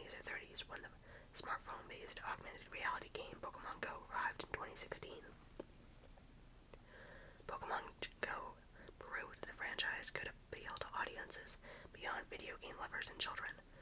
Unlike most video games, it's encouraged players to score the real world rather than the virtual one for Pokemon. In other words, Pokemon gave its audience a reason to stay interested beyond their childhood. It's the reason why adults flock to theaters to see the 2019 film Detective Pikachu, in which Ryan Reynolds voiced the namesake creature. Nintendo reported in 2017 that the ratio of players in their 20s and 30s had grown for Pokemon Sun and Pokemon Moon, which were the newest titles at the time, compared with the previous games, and Pikachu is still at the center of it. 7 years after Pokemon Go's release, Pikachu is surfacing in the game in new and surprising ways. A rare special detective edition of Pikachu was available in October 2023 as part of a promotion for the video game Detective Pikachu Returns. Pikachu is also a big part of the 2023 Pokemon Go Fest, an in-person event in which trainers all over the world gathered to catch Pokemon and participate in events. Festivals were held in New York, London, and Japan in 2023, with versions of Pikachu in special crowns among the most coveted catches of the 2-day period. Pikachu is more than the character. It embodies the larger theme of friendship and companionship that is present throughout the series, providing a window into the Pokemon universe, and that universe aspect has been critical to Pokemon's success. Lee, the Brown University professor, describes Pokemon as the pinnacle of what is known as the media mix model, a media format that is particularly popular in Japan, which entails building an entertainment franchise that extends across multiple media types. There are two elements, the character and the world, Lee says. The two need to work together. We have Pikachu as a character, but the character is an anchor point into a bigger world, a bigger universe. From its adorable squeaks to its warm personality and enviable battle moves, there's a lot that makes Pikachu special, but perhaps simplicity is Pikachu's best attribute. While the character has taken many forms over the years, donning detective gear, a chef's uniform, and other funky costumes, it's still the same lovable electric yellow mouse. Pokemon predates the smartphone and existed long before game systems gained the advanced technological capabilities of today's consoles. In the 2018 Pokemon website interview, Sugimori wondered whether Pikachu would exist the way it did if it had been created today. Above all else, it's the bubbly, warm way Pikachu makes the fans feel that matters most. I think characters play the role of consoling those who have been through hardship, Sugimori said, and I hope Pokemon can play that role as well. It says opposite Koji Nishino, illustrator Atsuka Nishida behind Pikachu and Ken Sugimori. That's cool. And then below, Pikachu's popularity soared to new heights with the Pokemon's portrayal in the anime.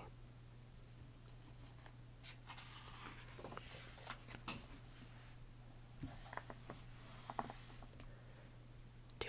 Monster business. Lucrative licensing deals, massive Pokemon stores, and competitive collecting of trading cards have led to some serious Pokédollars. Shibuya's Pokemon Center is one of the 18 active centers where customers can buy exclusive merchandise. I've always wanted to go to one of those. I think that would be really, really, really cool.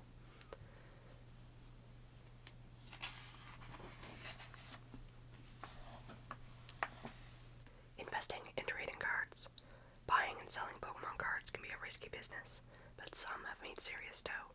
Experts weigh in on the do's and don'ts of monetizing the trading card game. By Bill Slykin. If you've been considering getting into the buying and selling of Pokemon cards, maybe the first thing to understand is that this is not the most sober of investments communities. Consider that the most expensive card ever was bought by a wrestler, YouTube star Logan Paul, who celebrated his acquisition by wearing the card, a rare 1998 Pikachu Illustrator card that had been graded at a perfect 10 by Professional Sports Authenticators PSA on a chain around his neck as he made his ring entrance at WrestleMania in 2022.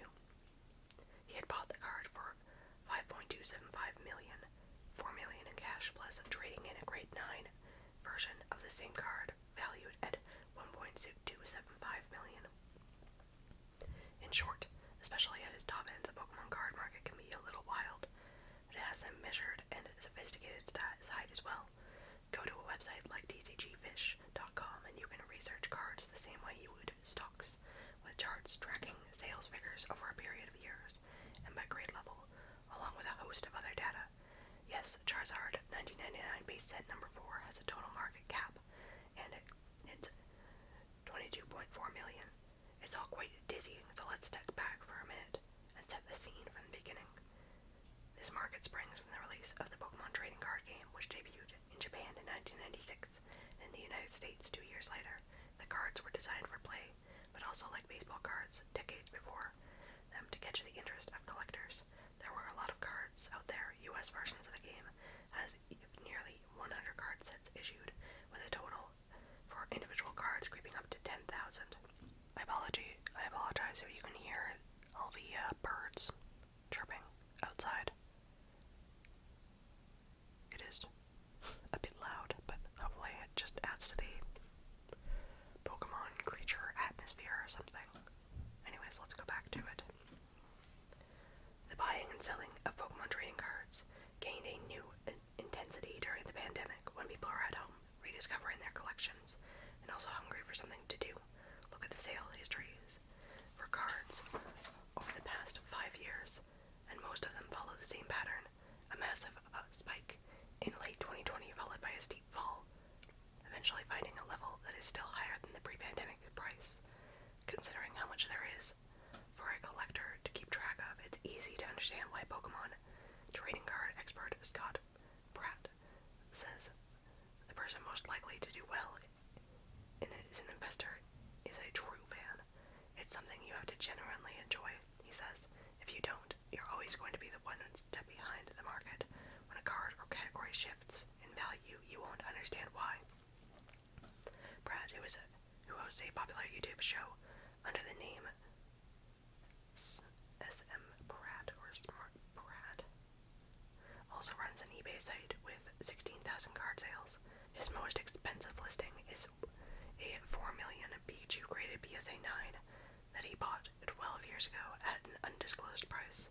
Traditional auction sites like eBay host a robust, edgier side of the business. Head to Whatnot, a live auction site where visitors can pop into thousands of Pokemon live streams going on all at once and participate in card auctions, some of which are as short as 5 seconds. Or you can buy what are known as box breaks, where you purchase a share of a card pack that is opened live on camera. Whatnot is a place not only to buy and sell cards, but also get the dopamine rush of an instant online community. Whatnot launched in December 2019, 4 months before the COVID-19 lockdown, and for Pokemon cards, they were a second specialized category. The site featured after Funko dolls. Interesting that they call them dolls instead of figures, but okay. While the site has expanded into many other categories, Eric Shemdov, Whatnot's GM of cards, says Pokemon is still a mainstay. We average selling a card every second. Whatnot is also provided as a backdrop for a cautionary tale like Blake Martinez, the former NFL linebacker, made headlines in 2022 when he left football to sell Pokemon cards through a company he started called Blake's Breaks, and he claimed 11.5 million revenue in under a year. It was a sensational story that opened the eyes to how much money there was to be made in this world. I loved football, but what I found out was I loved building and running my own team even more, Martinez told The Athletic in July 2023, but his story took a dark turn when Whatnot decided to ban Blake's Breaks from its site in August 2023, following its investigation into the series of accusations that the company was rigging auctions and not always fulfilling orders. Martinez returned to the NFL in November 2023. Shemdov, while not getting into the details of the Martinez case, says Whatnot understands its business won't thrive if it's not perceived as credible, and so it takes steps such as requiring live interviews for new cards, sellers, and guaranteeing box break purchases by value. If you buy into a box break and score a valuable card, then the seller never sends it to you. Whatnot will reimburse you for the value of the card, not simply your buy-in. Still, Brad prefers the traditional marketplace of eBay. I think Blake Martinez's story captures the Whatnot as a whole. He says, it's a way to make money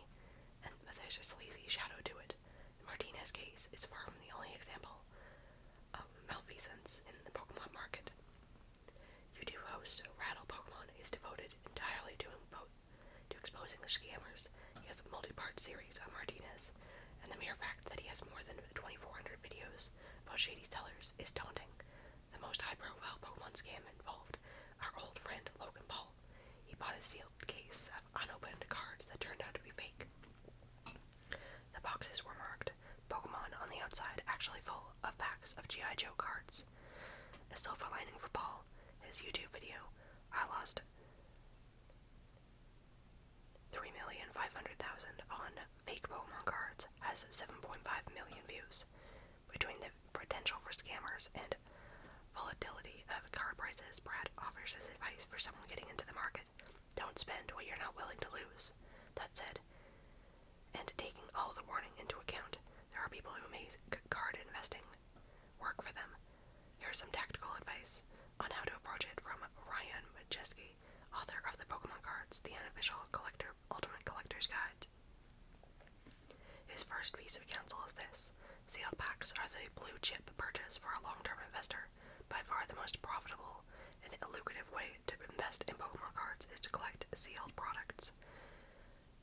Majeski says, in my 20 plus years collecting, there hasn't been a sealed product that is worth less than the MSRP after 5 years of official release.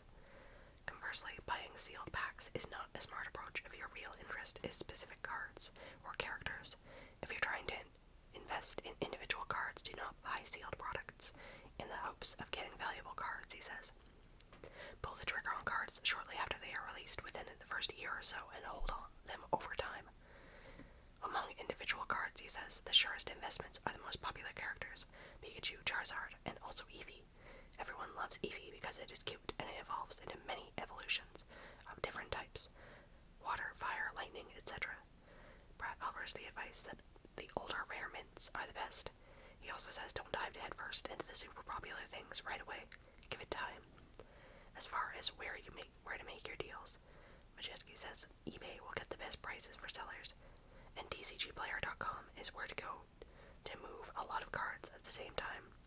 He recommends checking out Facebook too, either in its marketplace or in a group called Burbank City Pokemart, which has nearly 48,000 members. Who knows? Play these cards right, and maybe one day Logan Paul will be knocking at your door. Here we have players can collect cards and battle others. Rare and valuable ones have lured investors such as Logan Paul. Opposite Logan Paul. Flaunting is around his neck.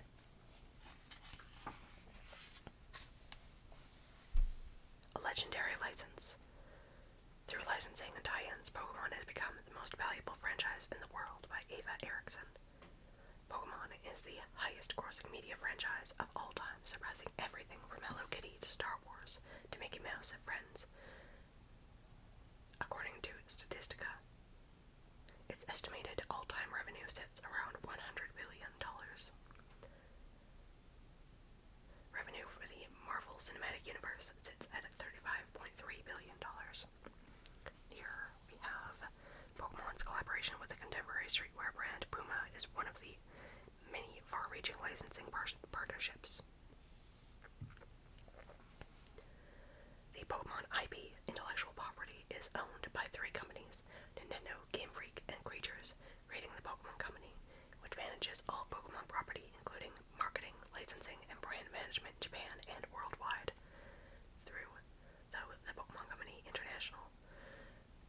The Pokemon Company's net worth is believed to be around $15 billion, with earnings coming from a variety of different sectors, such as video games, trading cards, and apps. The largest contributor to the company's profits is licensing agreements and tie-ins, which the Pokemon Company website says allows the brand to adventure into a myriad new areas we at Pokemon normally couldn't approach on our own. According to License Global's 2023 report, the Pokemon Company International is the 5th largest licensor in the world, garnering a total of $11.6 billion in retail sales in 2022, a $3.1 billion increase from the year prior. Not only is Pokemon this brilliant story, but it has this real multi-generational appeal, which gives it so many layers, so many different on-ramps for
This multifaceted and ever-evolving model contributes to the longevity and licensing power of its brand. Because of the wide range of product types Pokemon has to work with, the huge fan base, the Pokemon license holds a lot of value. According to Roberts, they know they have this incredible intellectual property that people engage with. I think they curate it, and I think they look after it. Here it says, Pokemon kept bringing its new regions. In new regions, new Pokemon, new starter games, and they've been growing the brand through new touch points. He adds, they don't really have a hard marker. Things they know about stuff they created is cool. It links to the brand really well, and people will want it. One of the Pokemon Company's most successful licensing agreements came in 2016 with the launch of Pokemon Go, an augmented reality game that can be played on smartphones. The app uses GPS so players can find, catch, and train Pokemon located in various places in the real world. The app was created in collaboration with Angellic, a California-based software development company, and has garnered more than 1 billion downloads since its inception. While the app is free to download and play, it has generated more than $4 billion in revenue through in-app purchases. Pokemon Go's success is mainly attributed to its innovative concept that blends real and virtual worlds, millennial nostalgia for the Pokemon of the late 90s and early aughts, and its accessible format. Users don't need to purchase a separate gaming device to play. It's probably the most ingenious creation I've ever seen, Robert says. It's brilliant, and it allows you to access the brand anywhere at any time that suits you. Like, I'll go for a hike with my kids, and we'll dip in and see what Pokemon are around, and then we'll come back out. It's not overwhelming, and it's just so fan-considered.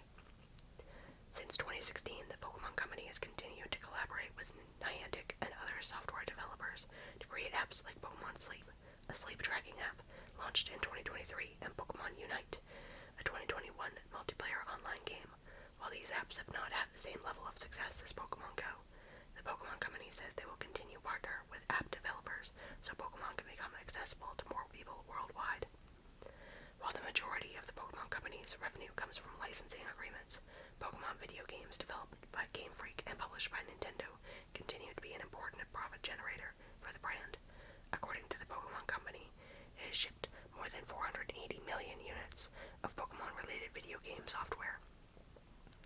The most recent released Pokemon Scarlet and Violet in 2022 was the company's third best-selling game, with 23.23 million units sold as of June 2023, according to Statista. The company has not released the exact profit numbers from the game, but since units sell for around $60, the estimated gross sales could be over $1 billion. The best-selling Pokemon game remains the original red, green, blue version for Game Boy, which has sold over 30 million units since its release in 1996. Okay, it makes me wonder how this stacks up to the most recent, at this time, most recent release of Pokemon Legends CA. I don't know. Anyways, although Pokemon was originally born as a video game series, Pokemon cards developed by Creatures Inc.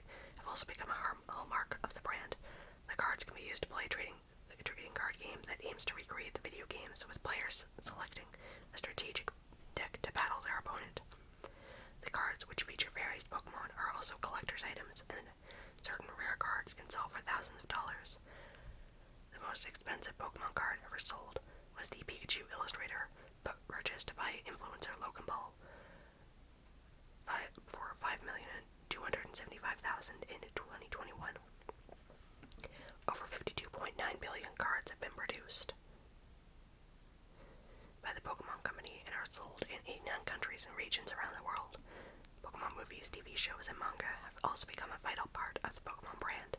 The Pokemon animated TV series, which is now in its 26th season, first came out in Japan in April 1997 and has aired in 192 countries and regions since. The show has spawned numerous spin-off series, 25 anime films, a live-action film, and 27 short films. The full-length feature films have earned almost $2 billion in gross box office revenue. Between video games, trading cards, apps, films, and TV, and most important, licensing and tie-ins, Pokemon has set itself apart from every other media franchise, despite being founded more than 20 years after the rest of the top 5 highest-grossing franchises. Here it says, by the numbers, when it comes to total dollars earned through merchandise, box office, television, and games, Pokemon is the highest-grossing media franchise of all time. Pikachu, it says 100 billion. Pokemon, with scores of licensing deals, Pokemon's income has soared over 25 years. Hello Kitty has 84.5 billion. Hello Kitty, created in 1974, the fictional feline, has found success among teenagers and adults. Mickey Mouse and Friends, $80.3 billion. Certainly the most famous cartoon mouse, Mickey, first appeared in 1927, and Star Wars at $68.7 billion. The popularity of the Star Wars franchise is almost as powerful as the Force itself. It says, estimated all-time revenue of some of the most valuable media franchises in the world in billions of US dollars. According to Statistica, a media franchise is a collection of related media that stem from the same original work. Okay.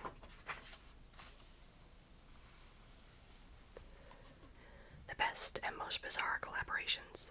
Smell like a Pokemon. This and other life goals are now achievable by Ava Erickson. Pokemon seems to be everywhere. People rock Pikachu t-shirts. Pokeball keychains dangle from backpacks and purses.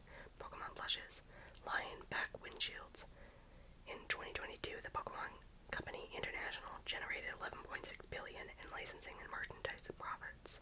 While much of the merchandise is standard apparel, toys, Pokemon has gone above and beyond, partnering with other brands, to create some of the weirdest and most outlandish pieces of merch.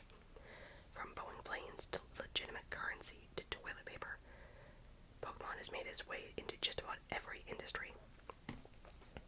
First we have Airval Pokemon Cologne. Airval International launched the Pokemon Cologne in 2003, and in 2016, with the debut of Pokemon Go, the product resurged in popularity among kids and adults, selling out on sites like Fragrance.com and FragranceX. It even got a 4.61 out of 5 rating on Fragrantica.com, an online perfume encyclopedia. One Amazon reviewer who purchased it for their Pokemon-loving brother was only partially satisfied. Smells terrible, but the look on his face and the fact that it will be displayed in his home was worth it. Pokemon and Balmain Trainer Fashion Set.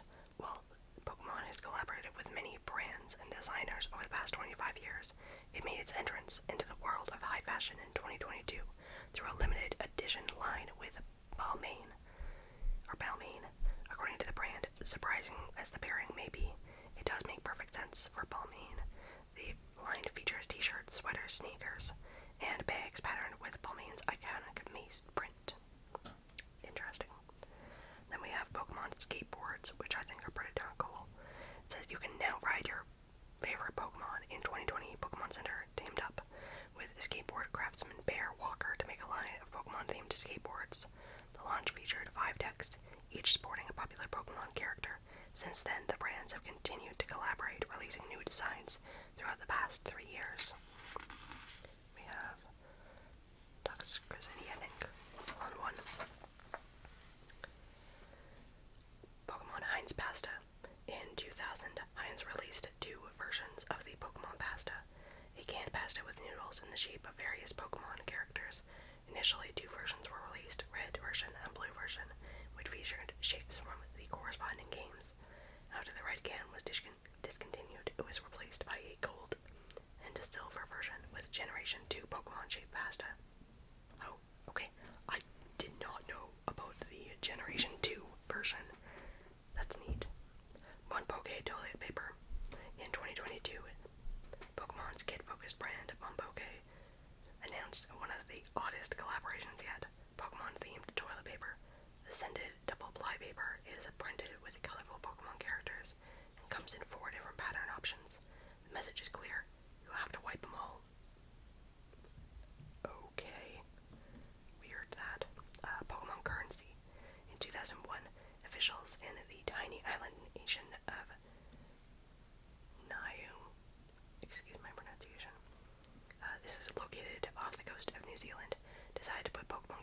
on their money. Each coin featured the Niu coat of arms on one side and either Pikachu, Bulbasaur, Charmander, Squirtle, or Meowth on the other. Oh, Meowth is such a good character to be on a Pokemon coin. I love it. No, fans love the coins, and since then, Niu has released coins featuring characters from other popular franchises. While each coin is only worth $1 New Zealand dollar, about 62 cents in the US, Pokemon coins are currently selling for as much as $13,000 for a set of 5. Wow. We have the Anna Pokemon Jet.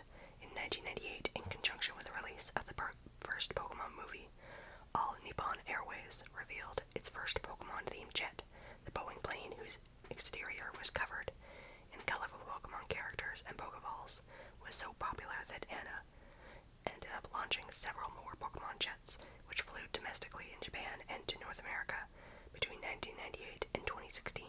The company recently revived the concept with an Eevee jet and a Pikachu jet, which not only feature Pokemon-themed exteriors, but also a complete Pokemon travel experience, including Pokemon boarding passes, napkins, headsets, headrests, and souvenirs.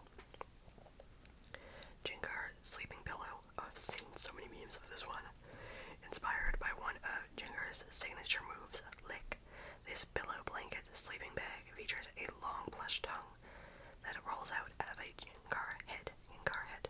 The product's seller, Premium Bandai, explains you can either lie on the tongue with your head inside Gengar's, or use his head as a backrest while you extend your legs on the padded tongue. Cozy, and it's no steal. This odd product sold for about $250 USD in Japan. Magikarp Taiyaki Maker.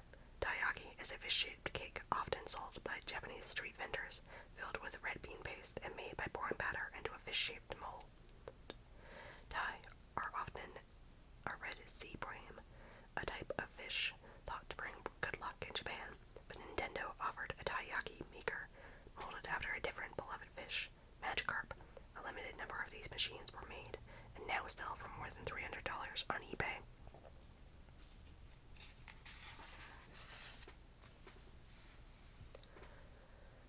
Pokemon Go Mania. In 2016, augmented reality and Pokemon collided in a game that would dominate the cultural zeitgeist. More than 100 countries have gained access to Pokemon Go since the mobile game launched in 2016.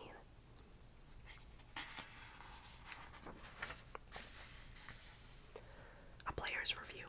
When Pokemon Go was released in 2016, a writer learned the ropes from the perfect mentor, his kid, by Matt Peckham. Daddy, Bulbasaur, there's a Pokemon over there. My almost 4-year-old son, Jigglypuff, is holding my smartphone with one hand and stabbing the air with the other, like someone who's just spied a talking dog. We've codenamed each other with monikers of our favorite Pokemon, the adorable little monsters at the heart of Nintendo and the Pokemon Company's blockbuster critter-snatching franchise. I glance at the smartphone screen and spy a tiny lemon-lime caterpillar hopping near some real-world shrubs a few feet over. We're tinkering with the augmented reality game for the iOS and Android devices by former Google startup Niantic called Pokemon Go, as in get up and go, because there's no game to play if you're not physically up and out walking around. That's because Niantic's mapped a fantasy world brimming with Charmanders, Squirtles, Weedles, and more onto real-world streets and buildings. I know this toy just looks very bootleg to me, but maybe that's just me. They do this by employing a miracle algorithmic wizardry and real-time location data. Players or trainers in-game speak can team up and square off against others for domination of virtual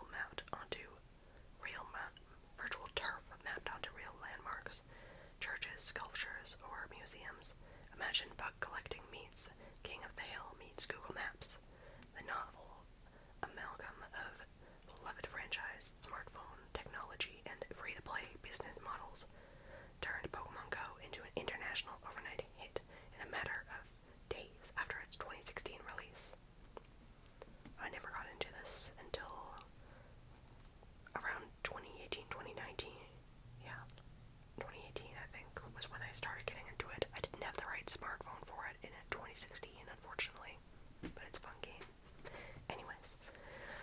Jigglypuff, but hold my hand, I tell my son, who darts out the door to the shrubs and starts swiping his finger on the phone like someone trying to strike a wooden match. Each swipe lobs a tiny red and white sphere called a Pokeball at the caterpillar. After 3 or 4 tries, the ball connects and both he and the game go nuts. There's shouting and jumping, and then the screen tells us the creature's name. Daddy, we got Caterpie. We got Caterpie, he squeals. In my mind, aka Augmented Reality 1.0, a parental mission accomplished banner has just unfurled with a satisfying thump. Off we stroll out from our cabin on the banks of Mississippi, where my family is spending a lazy summer vacation. It's turned out to be a strangely amusing mid-afternoon lark, weaving between cottonwoods and cattails, a park activity gym, and a ranger station. At one point, we almost veer into the weeds, where poison ivy lurks. At another, my son wants to climb the steps to the deck off the back of the ranger station. Because, please, Daddy, there's a Pokemon up there. Yes, Pokemon Go's exalted reach extends even to Nowhereville, flyover country. As soon as my son figured out there was water-based Psyducks and Poliwags and Crabbies lurking around a nearby river, Pokemon Go became an obsession. The game, as experienced by someone a bit older, on the other hand, probably won't. Instead of fighting to capture wild Pokemon in chess-like stat-riddle battles, as in the older Game Boy and Nintendo 3DS games, players only have to get close to wherever the app indicates there's a creature lurking. Find one and the screen shifts to camera mode, at which point you'll see a colorful Ivysaur or Rattata or Pikachu mugging near whatever your camera's scanning, be it your couch, someone's front lawn, or in front of the Supreme Court. Swipe to flick your Pokeball, and miss because the game doesn't want you to. It's as if Niantic having a lot of asked players to get up off their duffs and wander upwards of miles in the real world to make headway in the game doesn't want to offend by piggybacking a bona fide game on top its stealth exercise regimen. It's a paradox. You're enticed to get out and notice things in the real world that you might otherwise blow past. A good verging on grand thing, but in the guise of an experience that doesn't feel much like a game at all. A dawning disappointment the more you play. Pokemon Go could, and arguably should, have mitigated this by making its King of the Hill battles more interesting. Pokemon gyms in-game are special locations that are mapped onto real-world landmarks, ruled by leaders who can be challenged by nearby rival players. Level up, join a team, and you can vie for control of virtual real estate, which in theory, sounds like the stuff of Poke Dreams, but in practice, players just tap to attack or swipe and dodge. Swipe to dodge. And not in a way that rewards thoughtful dexterity, but more of a confusing slapdash way that feels mostly down to chance. Clear games like that, Adventure Capitalist, have more nuance. Playing the game drains battery fast, though the same is true of using an app like Google Maps, so we're talking about more of a categorical shift in in-app categories there. As a referendum, an augmented reality that other alt-reality tech is lying in wait to leapfrog the recent wave of niche wraparound headsets. Pokemon Go is a slam dunk, but as a game, once the hunting catch novelty wears thin, or as the soles of your shoes do, there's not enough happening under the hood. It's effectively the inverse of Studio Game Freak's acclaimed turn-based strategy role-playing games, responsible for the lion's share of the franchise's popularity, which is fine, of course, because Nintendo's argument is that the games played on smartphones shouldn't imitate the games played on other platforms. I think that's exactly right, but I don't think the corollary is to hollow out the gameplay. Is the game missing features Niantic is planning to add? Should trainers be able to battle other trainers without having to go to real-world gym hotspots? Should we be able to see other trainers, or at least other teams, on the map? Will Pokemon Go 2.0 be the wealth of more tactically interesting combat so many wanted? Will we eventually be able to trade Pokemon with other players? We can hope. The firm's chief has promised updates to deepen Go's gameplay. Yes, we can trade my son, later from his booster seat in the back of my car. He's once more in possession of my phone and swiping away. We're cruising through light summer evening traffic on the way to swim lesson in town. My Honda Fit's modest speed making Pokemon Go's game trainer sprint. Every few blocks he makes the sound of exasperation or delight as nearby critters blink in and out of existence. I wonder if that means that the in-car alarm sort of thing wasn't originally in the game, because now there's like a warning saying, hey, are you the passenger of a car? Make sure I feel like it's every few minutes that you have to click away from. Sometimes even if you're not going anywhere, I've got it when I'm just sitting down in a chair at home, which is weird. Anyways, I ask him to describe what he's doing in the game, which he takes instead as an invitation to explain the game itself. So you have to throw the Pokeballs at the Pokemon, he tells me, pausing. I imagine his thoughts spooling up like a jet turbine, or maybe he's busy winging Pokeballs. If you miss, you lose, he continues in a tone of almost door. And then, like sunlight is shooting through the clouds, his words brightening, he says, but if you get the Pokemon, you win. At this point in his life, it's enough. How Go took over the world. A smartphone game infiltrated real environments and created a global community, by Alex Fitzpatrick. I was getting ready for the week ahead on a Sunday night when I got a text from my mom. How do I play the new Pokemon game? As a true sign that there is of a phenomenon. Pokemon Go is a smartphone game that blends the real and digital worlds, tasking players with exploring their neighborhood to find creatures and treasure. For its in-game use, in the days after it was released in the US, Go was seemingly everywhere. Walking around New York City felt like being in an episode of Black Mirror. People were wandering around with their heads in their phones, more than usual. Every once in a while they would stop and exclaim, there's a Geodude nearby, or some such. The hunt is on. Go's popularity extends well beyond the city. Scores of YouTube videos show players worldwide going for drives around their neighborhood. They will break for Pokemon. Here it says, fans gathered at the Pokemon Go Fest in London's Potter's Fields Park in 2023. Cool, they have a whole Pokemon Go balloon. Hot air balloon, that's neat.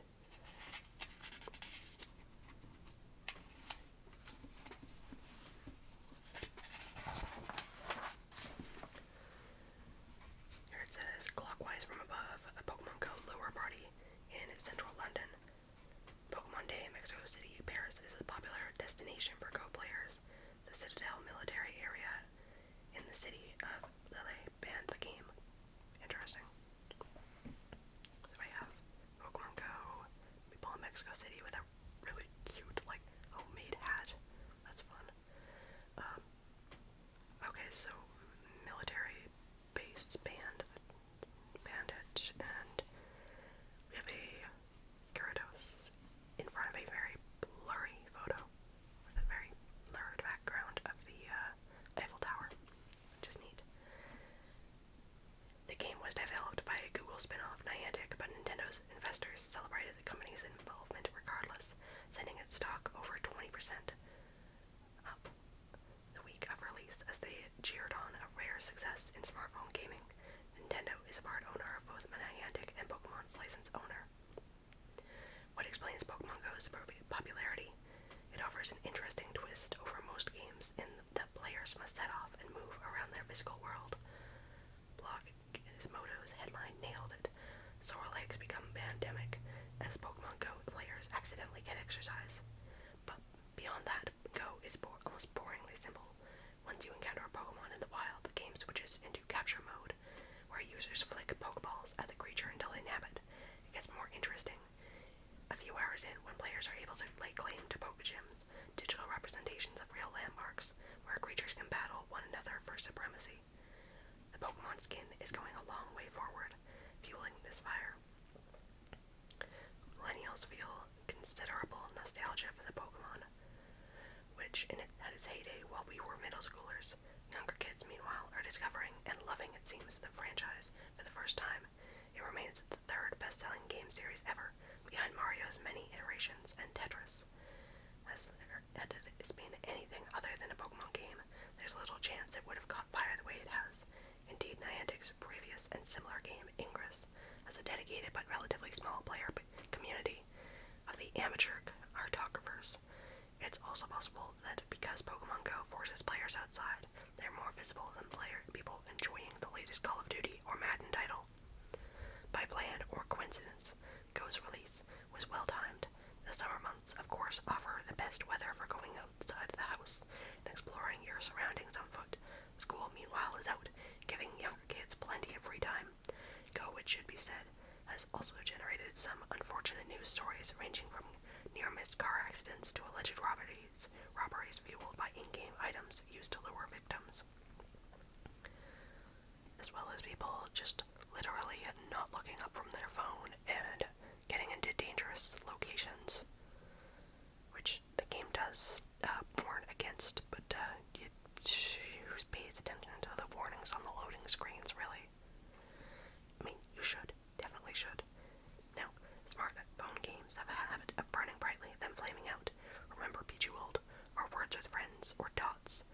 Unlike other games, Go's longevity could be due to the game's inclusion of real-world events, which take place all over the world. Nearly 200,000 players attended in-person Pokemon Go events in 2023, which greatly impacted local economies. Statista reported that these events contributed $309 million to host cities in 2022, and Niantic is reporting that the company exceeded that achievement in 2023 with a massive $323 million spent at local businesses in hosts New York, London, and Osaka, including $73.8 million in tax revenue. Summer 2016 might have been the true summer of Pokemon Go, but with devoted playership and consistent engagement, the games seem here to stay.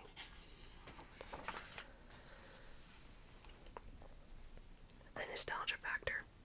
Psychologists explain why Pokemon Go is so addictive and why older fans return to the familiar franchise. By Lisa Hideshiko. I've spent the past few days staring at a screen, scouting nearby terrain for imaginary creatures known as Pokemon. I could have written the same sentence when I was 8 years old and addicted to playing Pokemon Blue on my Game Boy Color. But here I am as a 26-year-old just as enchanted by these little critters as when I first met them. In the Pokemon universe, each fictional creature has its own special powers that correspond to its type. An aquatic Pokemon like the turtle-themed Squirtle attacks its enemies with blasts of water. A grass Pokemon such as Bulbasaur whips its enemies with vines. Each game encourages players to catch as many different varieties as possible and pit them in battles against each other to advance. I'm far from the only adult hooked on Pokemon Go, the first official game in the Pokemon franchise made specifically for smartphones. The evidence is easily seen. Unlike other Pokemon games, Go requires players to explore the real world around them in order to collect Pokemon. I could barely walk around for 10 minutes on a weekend not long after the release without hearing a fellow player yelp about a nearby Pikachu or Bulbasaur. Less than a week after it was launched in the US, Go sat atop the iPhone and Android App Store popularity charts. What's creating all the excitement? In part, the fans who embraced Pokemon during their childhood in the 1990s are once again indulging in their own old obsession. Nostalgia experts say can be a powerful force luring users to a new but familiar experience. If nostalgia is in play, it evokes the past emotion, the positive emotion. Our brains can substitute the question, does this make me happy, for is this a good game, says psychologist Jamie Madigan, author of the book Getting Gamers, The Psychology of Video Games and Their Impact on People Who Played Them. Indeed, nostalgia commands a powerful influence throughout the pop culture, as evidenced by the sequels and reboots that seem unavoidable at movie theaters over the summer. That's because it is often associated with positive feelings that and can help people feel more connected to others. At root, our nostalgia is a kind of acute homesickness. The word comes from the Greek nostos, a return to home, and algos, or pain. Nostalgia is just as much about the future as it is the past, says Rutledge, a PhD, a professor of psychology at Northern Dakota State University, who has been studying the psychological effects of nostalgia for 10 years. It wouldn't surprise me at all if this Pokemon Go phenomenon was making people make new friends because they have all these shared memories. A story in the Wall Street Journal suggests that it is indeed the case. To be sure, nostalgia is not the sole cause of Pokemon Go's overnight success. Pokemon fans have long clamored for a way to enjoy the franchise on smartphones. This represents their first chance to do so without using unofficial emulation software. Putting Pokemon on the accessibility of a smartphone means the total available markets are monster numbers, says PJ McNeely, chief executive of consumer research firm Digital World Research. Also driving downloads is the game's clever use of smartphone components like the GPS chip and camera, which together provide the illusion that the wild Pokemon are out there in the real world waiting to be caught. That said, Pokemon Go's clever game mechanics alone can't explain why the game became such a runaway hit. Developer Niantic has a similar but non-Pokemon game called Ingress that has a dedicated but comparatively small number of players. That's evidence that Pokemon nostalgia, not gameplay alone, is the driving force behind what looks like a breakout hit of the summer. Pokemon Go, says Rutledge, is this perfect marriage of nostalgia, bringing something old that people have these memories of from their childhood, and coupling that with technology that allows these people to connect and share these experiences in ways they could not in the past. Kids with a whole bunch of old school Pokemon cards. Again, I think these are base set, but I might be wrong. So this was originally published on July 12th, 2016, which makes sense. Q&A, Meet Go's Mastermind. Pokemon Go made augmented reality accessible to average users. Time spoke with Niantic's founder amid the game's booming success by Matt Peckham. When Google's 2014 April Fool's Google Maps Meets Pokemon mashup teased in an official Pokemon Master position at the search giant, it was obvious that the company was fooling around, except maybe it wasn't. Maybe 2 years later someone clinched that position after all. Only not at Google, but at an intrepid Google startup that has since gone independent. The San Francisco-based company Niantic takes its name from a fortune-seeking 19th century whaling vessel. Off the meteoric success of augmented reality meets GPS game Pokemon Go, which launched in July 2016, Niantic founder John Hank had maybe become the most powerful and insightful Pokemaster of them all. Time spoke with Hank, who had been traveling in Japan to chat about the game's runaway success, the impact of augmented reality AR at this scale, and what he finds interesting about the medium going forward. It says this was originally published on July 13th, 2016. Time. With all the hullabaloo over this thing, I imagine you're a little world-weary at this point. Hank, you know, it's been this adrenaline-fueled thing for the past week.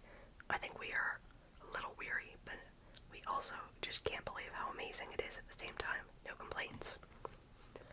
Aside from the usual sorts of issues we see on any online game launch, would you say that things are playing out more or less as expected? We planned for success, and we provisioned our infrastructure for it, but to be honest, we've been overwhelmed by the level of interest, by the sheer amount of people who want to play, and the amount of time they want to play. It definitely surprised us. We thought it would be popular. I mean, we didn't go into it thinking people wouldn't be excited by it. But it's been interesting, this loop of people discovering it, hearing about it through media or social media, playing the game and bumping into other people playing the game, then sharing their experiences around through social media. It's led to this viral explosion of interest. From our point of view, it's fantastic. We're just struggling to keep the infrastructure in place to keep absorbing the number of people who want to play it. You were involved with Meridian 59, one of the earliest multiplayer online MMO games. Are the lessons you've taken from MMO games design the same ones that you apply to a game like Pokemon Go?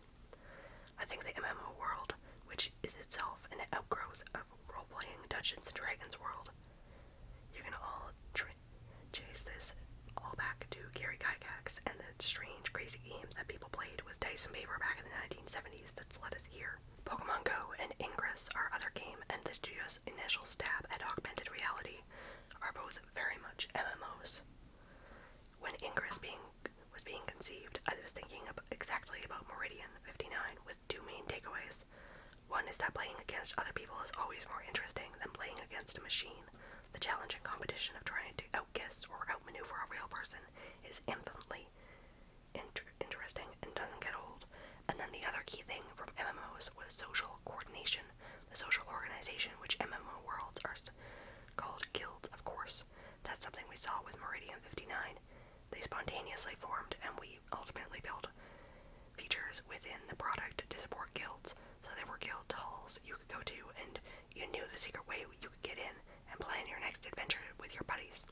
That social organization is exactly the same dynamic here. We saw it in Ingress, and we're seeing it in Pokemon Go. It's just in the real world. So instead of getting together with a bunch of avatars in a virtual guild hall, you're getting together with your friends, meeting and going out together, or meeting up with them someplace in the city.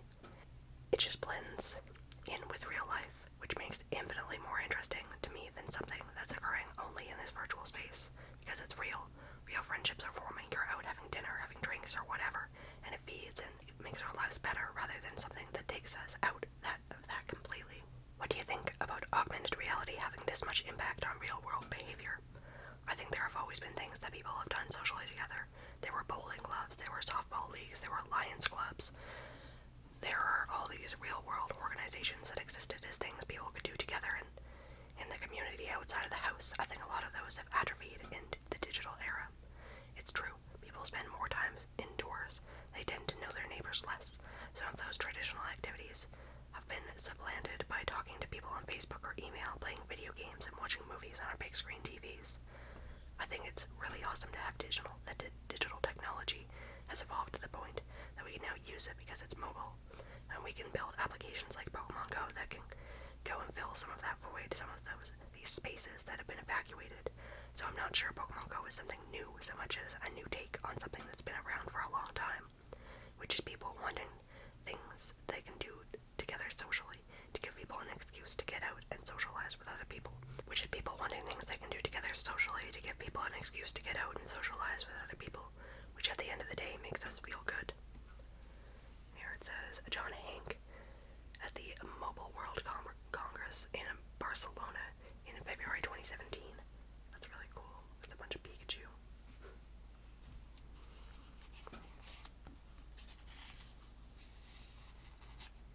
Kind of reminds me of the Ace flag.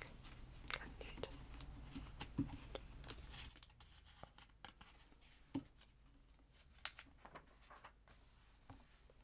Here it says maybe it's going to be a bit before we are comfortable with what an augmented reality future can do for us, but frankly, it's already a lot of really positive things. And here it says, what do you think about the way this says people behaving in unique ways on a large scale, converging on not just public spaces, but other people's homes? Do publishers of virtual worlds have new responsibilities within the lines between imaginary and real worlds start to overlap like this? I do think that people are figuring out the social mores of how to act and what it means. It's, to some extent, new territory. To me, it's an outgrowth of things that have been around for a few years. We all have apps we can use to track our runs, to count our steps, to time our bike rides. I think that's gone hand in glove with people going out and doing more of these activities, adding a gamified element to it and a social element. I would agree with you that it's new territory and people are figuring it out. In terms of responsibility there, we have guidelines for our players about how to play and about being respectful of the law, people's private property, and being nice to other users. We try to convey that to our users in every way we can. The design of the product itself is deliberate in that sentence. It's not a game about beating somebody up. The gameplay itself is friendly, and I think conducive to positive social interaction. We try to do what we can. The way things have taken off, it's definitely happened faster than we expected. I don't know that we have a great deal of control over that. We'll continue to try to do our best to guide people in the right direction as people's thinking about this evolves. Is the distinction here between the way older MMOs flourish and your point about applying these concepts to the its very fast ramp-up. In the past decade, we've literally wired the world together with broadband networks with amazing amounts of capacity, and we've socially connected everybody through all the social networks, and the people use. So if anything, I'd point people in that direction and say that maybe in terms of the speed of things spreading virtually, not only within a community or a country, but globally, maybe an outgrowth of that platform, of the infrastructure that's been gradually put in its place over the past decade, how it's there, and everybody is wired together with completely and robustly fantastic connectivity. So yes, things like this can spread very, very quickly. Given the extent to which Pokemon Go operates in the public space, both public and medias tend to focus on the outliers or novel negatives.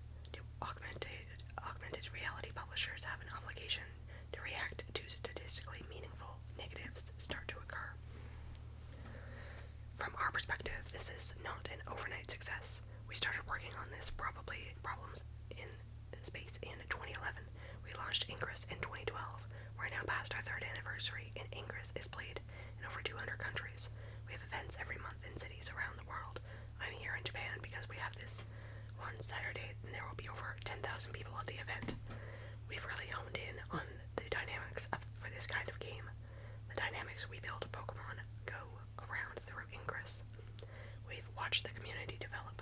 We know the things are positive about the game we wanted to carry over into Pokemon Go. The movement and physical exercises, discovering new places, the social aspect of it. The game was built around those cornerstones. Are we going to have a cultural moment where we're coming to grips with what it means to interface with imaginary worlds layered on top of reality? I think we're having it. He laughs. You were asking about the media. There have been people who've looked at outlier cases of Ingress. At the end of the day, the community has always carried that story for us. When journalists reached out to the community and asked, "Why are you playing this game? Why are you doing this? Is it weird that people are out in the middle of the night?" The response is, "It's amazing. It's changed my life. I've met so many new people. I'm seeing the world in a completely different way. I'm walking 3 miles a day, and I was housebound and watching TV all day before playing this game." It's positive story after story. If you go through the press archives for Ingress, which a lot of people didn't know about, it was a much more niche product than Pokemon Go. But you'll see that theme repeated over and over. Whenever I see people pick on a negative outlier, it is what it is. Those things are going to occur. The positive stories are pouring out from people in the community, completely of their own accord. We don't have to be the public relations platform for that. You can go and read it online. That's what we focus on and feel confident in. That will carry us through any of the negative stuff. But it's sparking really interesting dialogue out there. To your point about us having a moment, yeah, maybe it's going to be a bit before we're comfortable in what an augmented reality future can do for us. But frankly, I think it's already a lot of positive things at the end of the day, and that's a good thing. Thinking about the future, what's next for Niantic? What sort of augmented reality ideas do you find most interesting? The unique thing about AR versus virtual reality or VR is that AR enhances the things that we do as human beings out in the physical, real world. It's not something that completely replaces them with a fantasy experience. There's of course this fantastical Pokemon element, but that's really enhancing your experience of going out for a walk or doing something with friends. I think that's the potential of AR. If you want to contrast it with VR, I think AR is doing something that can be with us all the time, that we use during the day and in everything, from commerce to entertainment to social interactions, even dating. Those are all things where AR experiences are going to evolve from the ones we have on mobile phones today, just to be more integrated with our behaviors, if you will, and make things that we do as human beings better. It's not a direct answer to your question, but I think those types of applications that make things we already do more interesting, more entertaining, more efficient, that's the potential AR has for us, and it's a big one. The opportunities are huge.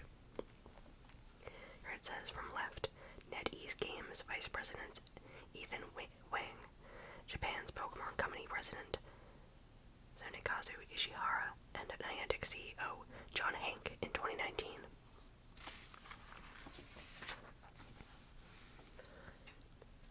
Paving the way for new games, Niantic is creating new mapping technology that will allow future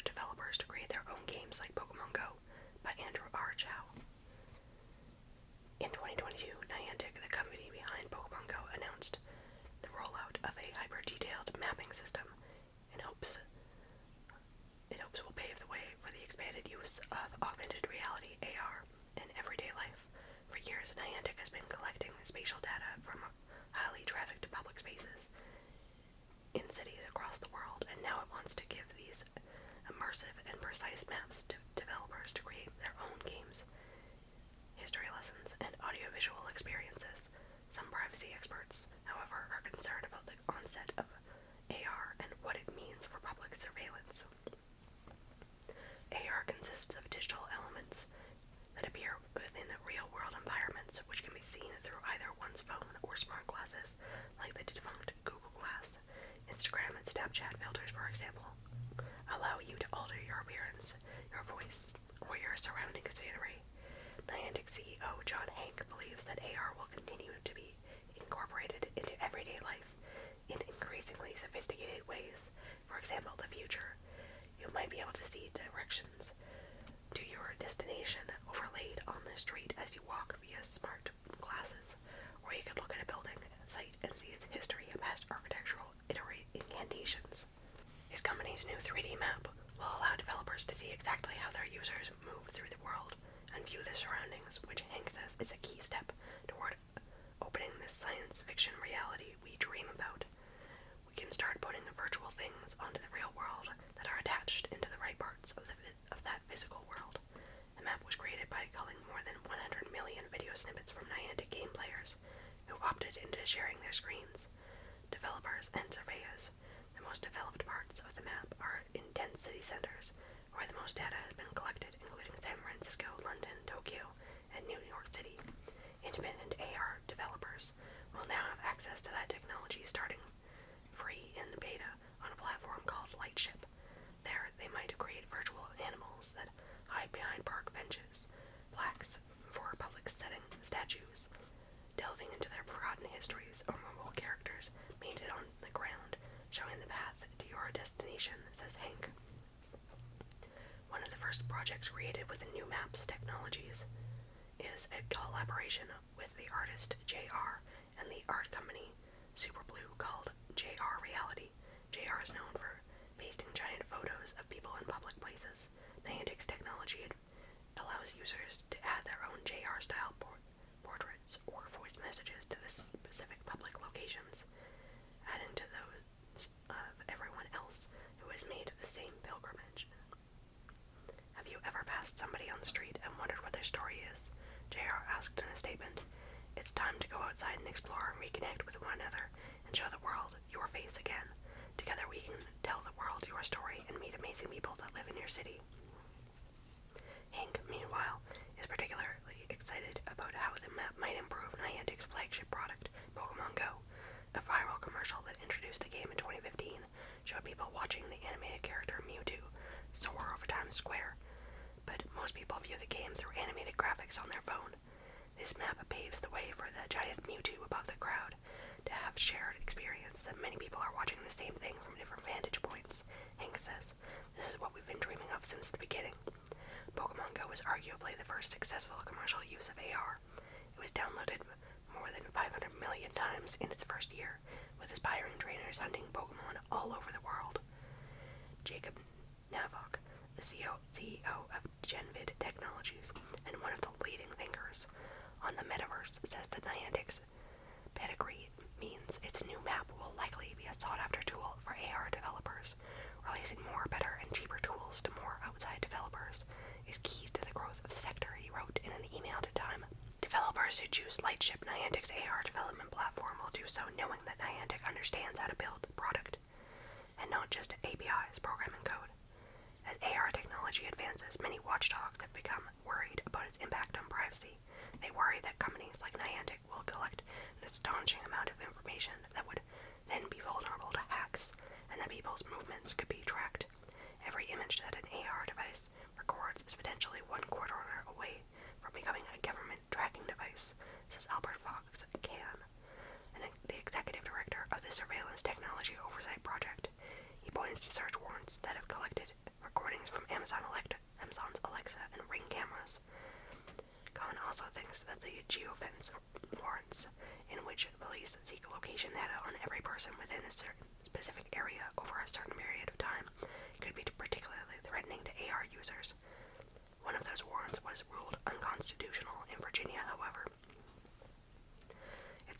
take very seriously. Angela Bonder, a product leader for Lightship, says regarding privacy. For the contributions that these players can upload to the map, we do everything in the background to anonymize and make sure that a lot of this data is scrubbed. Niantic also released its own social media platform called Campfire. This app is also map-based, with users able to see which other users are in a local area, message them, share content, and organize events. Our big thesis is that the metaverse is something that happens out in the real world, Hank says.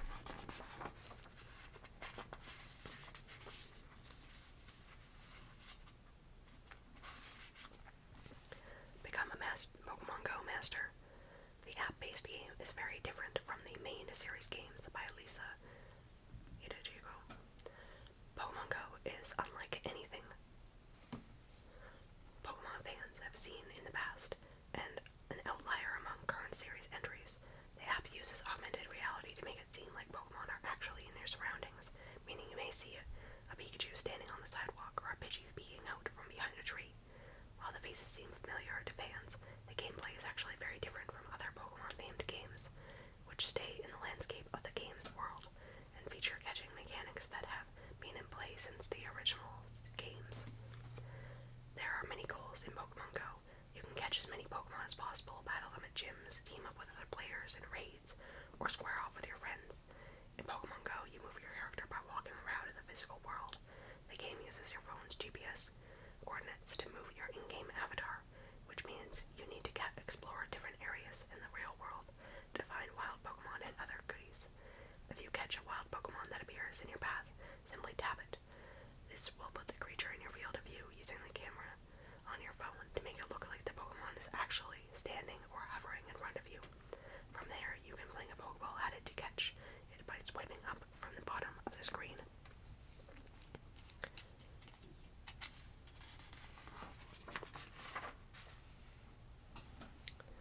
How do I get more Pokeballs and other items? Pokeballs are easy to come by in Pokemon Go. You can get them at nearly every Pokestop you visit. Pokestops are real-world locations that are marked on the game's map with a circle Pokeball at the center. When approaching a Pokestop, e.g. a park, a store, a street, mural, etc., tap the the aforementioned symbol on the map to visit it. This usually only works when you're present at that location specified on the map. While some nearby Pokestops may appear on your map, you can't actually check in and collect items unless you travel there. Once you tap the Pokestop symbol, spin the circle that appears on the screen to gather items and Pokeballs, potions, incense, and eggs. You can also buy Pokeballs and other items through the in-app purchases. This gear makes it easier to catch Pokemon and heal your Pokemon after a battle. Some of them will seem familiar to those who have played the Pokemon games for Nintendo handheld consoles. Some of the most common items including Pokeballs, which are used to catch wild Pokemon, and various types of potions which restore your Pokemon's health after gym battles.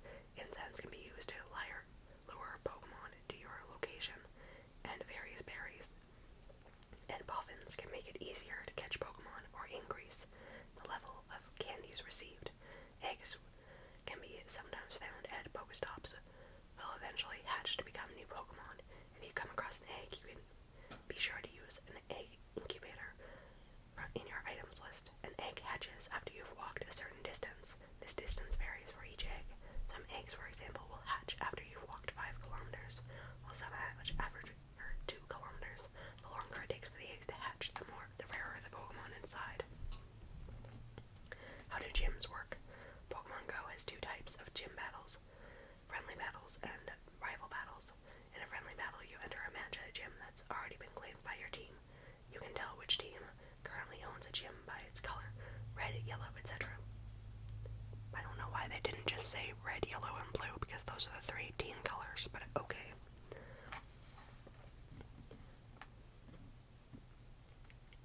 Battling at a friendly gym gives you experience points, which helps you level up, but it benefits the gym as well. The more you train, the more prestige that gym earns. Prestige is a unit of measurement that determines the level of a gym. The more prestige a gym has, the higher the level. Gyms at higher levels are capable of holding more Pokemon to defend it from rival teams. Is this still a thing. I thought the gym's kind of capped at a certain amount of Pokemon, but maybe I'm wrong.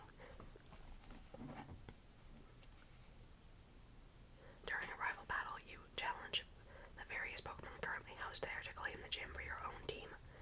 This involves battling all the Pokemon that rival team trainers have left at the gym to defend it. The higher the gym level, the more Pokemon you'll have to defeat to claim that gym. Gyms that are open for any team to claim will appear as gray on the map. To claim an open gym, enter the gym by tapping it and press the Add Pokemon button near the bottom of the screen. This Pokemon will remain at the gym to defend it and will only be returned to your roster once it is defeated. During any time, you can tap your opponent to perform a quick attack. Swipe to evade an attack or hold down the screen and release to perform a special attack. You can only inflict special attack when the meter below your Pokemon's health bar is full. Can I battle friends? With trainer battles, you can match up against another trainer by using a battle code, then face off using a team of 3 Pokemon. The fast-paced battles take place in real time, and your Pokemon can use both their fast attacks and charged attacks. The game prompts you to deploy one of your 2 Protect Shields to save your Pokemon from taking critical damage. Not all fast attacks charge up at the same rate. Pokemon with fast attacks that power up quickly can perform their charged attacks sooner and more often, pressuring their opponent and blowing through their 2 Protect Shields. How do I level up and train my Pokemon? To evolve your Pokemon or make them more powerful, you'll need to give them Stardust or Candy. These items are collected whenever a Pokemon is caught. Each type of Pokemon requires a specific amount of candy to evolve. A Squirtle might need 25 pieces of candy to evolve, while a Pidgey needs 12. Each Pokemon comes with a certain amount of candy when you catch it, but it's not typically enough to evolve a Pokemon or power it up significantly. Candy is specific to each species, so you can only evolve a Squirtle with candy obtained from capturing Squirtle. Stardust, however, is not specific to individual Pokemon. Candy or Stardust can be used to increase a Pokemon's CP or combat points. The more combat points a Pokemon has, the better it will perform in battle.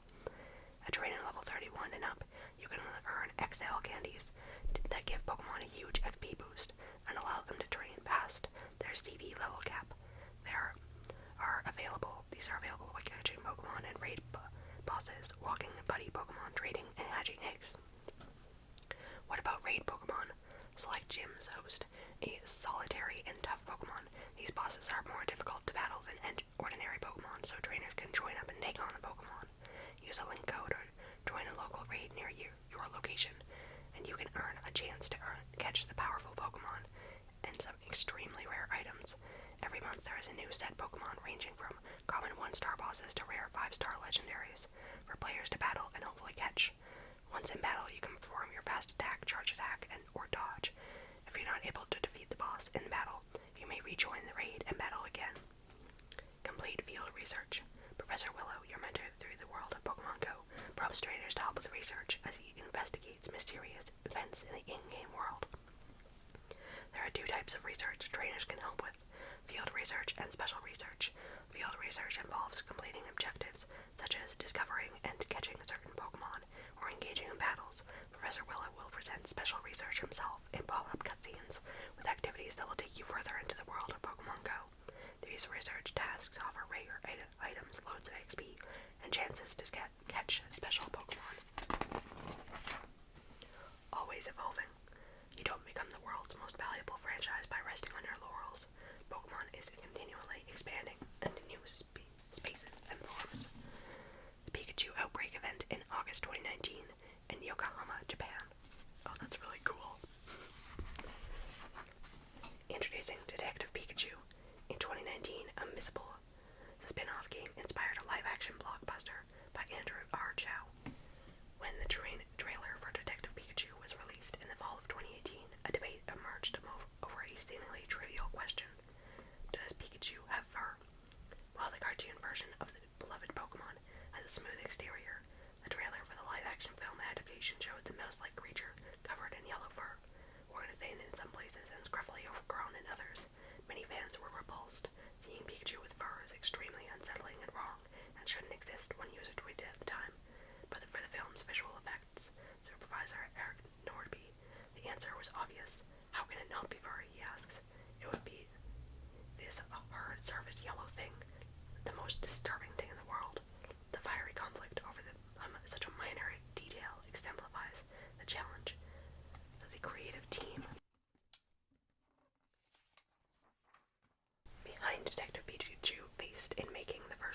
live-action film in the 24-year-old history of Pokemon, a wildly popular Japanese anime and video game series that exploded in the 90s, animating animals as in recent live-action remakes of the Jungle Book is one matter, but transforming adored fictional creatures that have been in one specific way for 2 decades is entirely different. The process is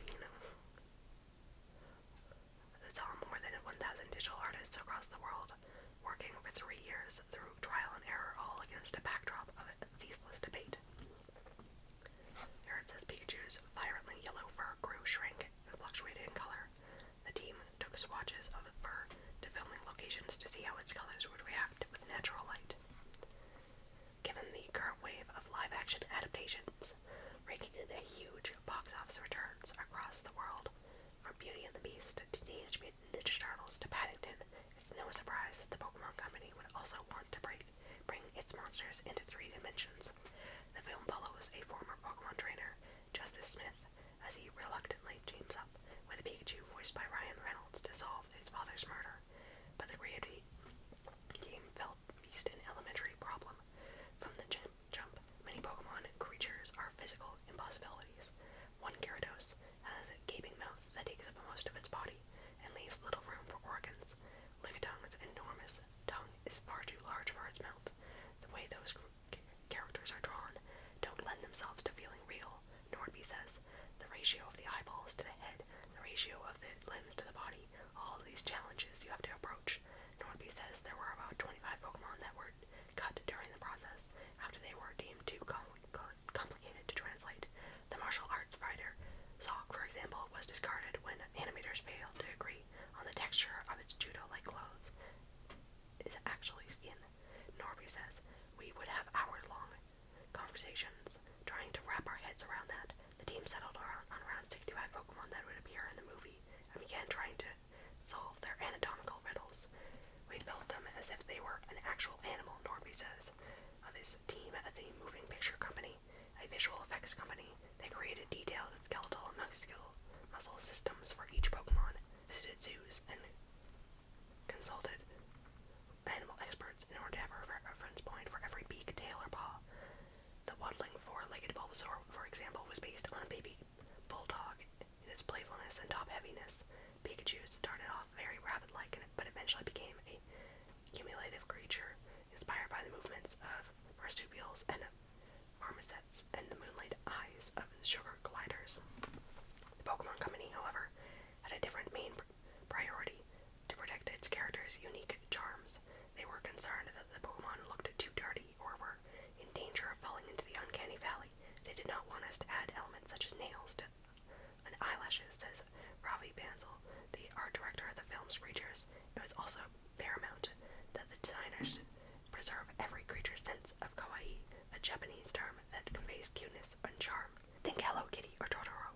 This push and pull between cuteness and gritty realism, especially given this film noir style of the movie, necessitated dozens of sketches being sent back and forth. Jigglypuff, a cuddly singing sphere, was drawn with a pigskin exterior before receiving closely cropped fur. The ape-like Apom received fingers. Hidenaga Katakami, a producer on the film, works for the Pokemon Company, says he asked for the visual effects team to remove unhygienic aspects like scrubby fur, stained teeth, and blotchy skin. The team spent an inordinate amount of time on its main character, especially due to venerated position in pop culture. Pikachu's vibrantly yellow fur grew, shrank, and fluctuated in color. The team actually took swatches of fur to filming locations to see how its colors would react to natural light. Reynolds, meanwhile, recorded his parts wearing a head camera so that his facial expressions would be reflected in his furry counterpart. Many people around the world already know Pikachu, and we could not damage their image of this iconic Pokemon. Katakami says he had to be cute. That was non-negotiable. Another extremely difficult Pokemon to nail down was Mr. Mime, a disconcerting mute humanoid that relies on miming to communicate. Banzel says the Pokemon Company tried to dissuade them from using the character because of its creepiness, but director Rob Letterman felt the creature was essential for an interrogation scene. We settled on the idea that every surface needed to feel like a toy, Norby says. They gave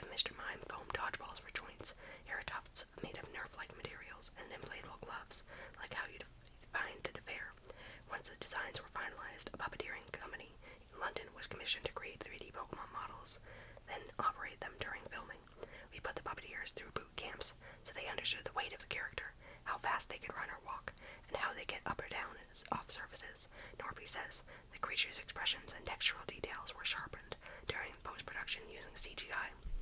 Since the initial outcry over Pikachu's fur, the general consensus online seems to have flipped over to an enthusiastic anticipation. When the trailer for another live-action adaptation film, Sonic the Hedgehog, was released last week, many users wrote that Sonic's design paled in comparison to Pikachu's. It's like the Sonic movie is Detective Pikachu's picture of Dorian Gray, one user wrote. The movie's creative team is unsurprised by this turn, and point to years of meticulous back-and-forth development and a fierce trust in their own transformative decisions. Says Nordby, what a razor's edge it is trying to find that character and knowing how many millions of people love it.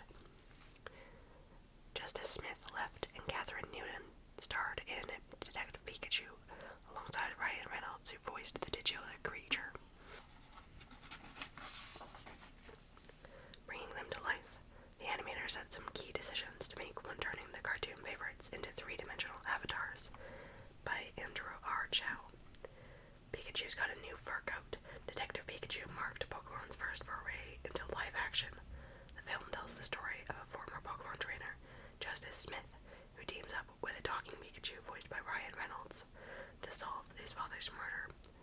The film's creative team faced a tall order in adapting the creatures of Pokemon in a way that will both satisfy fans of the cartoons and also look real on screen. Time traced the 3-year process. You can read about it here. In interviews, Eric Nordby, the visual effects supervisor, and Ravi Bansai, the art director of the film's creatures, offered further insight into the specific challenges of transforming 6 Pokemon that appear prominently in the movie. Below are excerpts from those conversations. Pikachu, Ravi Bansal. We started off with various rodents and rabbits, but the moment you made him rabbit-like, it made him less appealing. He soon became his own thing, where you're no longer referencing an original animal and just going, yeah, he ought to be fluffier here. Eric Nordby, there was a whole series of early tests. Marsupials in general were hugely impactful in terms of how he should move. Sure, gliders too, in terms of how they maintain this very, very cute appearance, those very large eyes. The fur question was huge. The Pokemon Company wanted something that felt like a horse. Like a very sheeny, short fur that basically felt like no fur, but we felt that if it's not furry, then it would be the most disturbing thing in the world, because it would be this hard-surfaced yellow thing. If that's going to have any sense of kawaii, the Japanese term for cuteness, there has to be a level of fur. We started with very, very short and matted down fur, like a pug's. It ended up feeling greasy and oily. We settled on a hybrid between a coon cat and a pug dog and a red fox, and some spit polish as well. Jigglypuff. Jigglypuff is a cuddly sphere that lulls its battles opponents into sleep by singing. In Detective Pikachu, Jigglypuff appears as a disgruntled lounge singer at a bar. Bansal, in the first few weeks we were scrapping for direction. We were shooting off a lot of different directions, and we made some drawings that I quite enjoyed, but that will probably never see the light of day. We did a very paranoid Jigglypuff that I loved. We put fur on Jigglypuff and sent it to the Pokemon Company, but they said its body was actually much more like a pigskin. We did a version of that, but it did not look particularly attractive or endearing. We added more and more fur. Nordby, you'd think, that's simple, make a ball, put some nubs on it, but if we do that, it'll feel like a balloon. So we took all the time necessary to figure out that this is probably not an actual ball, it's probably something that is quite furry. The fur has been groomed into a ball, and underneath there's a substructure. For every Pokemon, there's also the Pokemon underneath that. Mr. Mime, Bansal, when Rob Letterman, the film's director, suggested using Mr. Mime, we asked the Pokemon Company, what is he? They went, we don't know. They were actually trying to dissuade us from using him because they weren't sure what he was, or whether he'd work well on screen. That was a bit of a strange one. Nordby, when you look at the character, it instantly feels creepy. We had to figure out what aspects we could push and pull. We settled on the idea that every surface needed to feel like a toy. His joints are those dodgeballs we used to play with when we were kids. His gloves are the inflatable gloves you'd get at a fair. We had to find all these evocative textures that just felt childlike. His shape is so simple. It's a series of balls and very simple shapes. So you can constantly look for teeny tiny things that have a high level of detail that can counterbalance that very simplistic overall silhouette. The adding of very subtle freckles is something that we found very successful. It also helped it looking a bit more cute. Gengar. Nordby, when you read Gengar's description, it gets right to the edge of being slightly scary. We developed a whole bunch of effects tests where all you would see is its red glowing eyes and the body would form around those eyes, but we realized it was way too scary. We ended up finding something that felt more mischievous than scary. The idea was to make something that felt extraordinarily liquid. We looked at a whole series of early tests that they did for Dementors in the Harry Potter movies. The flowing cape-like aspect. We wanted them to feel like it was something you could pay homage to that. We ended up shooting a lot of smoke on the day and trying to reverse it, but that didn't turn out to be super helpful. Loudred. Nordby. The big thing with Loudred is, where do we stick all the organs? When he opens his mouth, it's a vagus hole. There's little room for a brain or anything else. We didn't want to overthink it, but at the same time we were trying to keep something that felt like it would feel real. It was a big challenge. Lickitung. Bansel. We interpreted his skin almost as marshmallow and dusted. We needed a dry surface to accentuate the slobberiness of his tongue. Nordby. We built that tongue in reality with a big chunk of latex. It's completely gross, but we had to have something to wipe Justice Smith's face with. The actor gets licked by Lickitung in one scene. For something to feel real, it has to have a real-world grit and texture, but the Pokemon Company would see that and think it was dirty. We had to walk them through a whole series of slides and build the trust that we weren't going to make these things disturbingly dirty. I wouldn't say that the scene with Lickitung was the Pokemon Company's favorite scene in the movie. That's one where we got right up to the edge of what they would be comfortable with. The best of the best. In 2014, the 10th anniversary of the event, Time spent a weekend with some series trainers at the Pokemon World Championships by Tessa Berenson. Jackson Bywick wants to be a world champion. He has been training for this day for months, even waking up at 4 in the morning and going to bed at 7 at night for the past week, so that the time change between his home in Vancouver and the championships in Washington, D.C. wouldn't affect his performance. Jackson, 10, plays the Pokemon trading card game, and this is his first time qualifying for the World Championships. It's very overwhelming for my first time, he says as he looks around at more than 3,000 fans packing the Walter E. Washington Convention Center, not far from the White House. Overwhelming is a good word for it. There are two competition areas that at either end of the massive room, one for the video game competitions, the other for the TCG or trading card game. There is a stage in front of the room with 3 screens that project the most exciting matches. Commentary from ESPN-style booth a few yards away.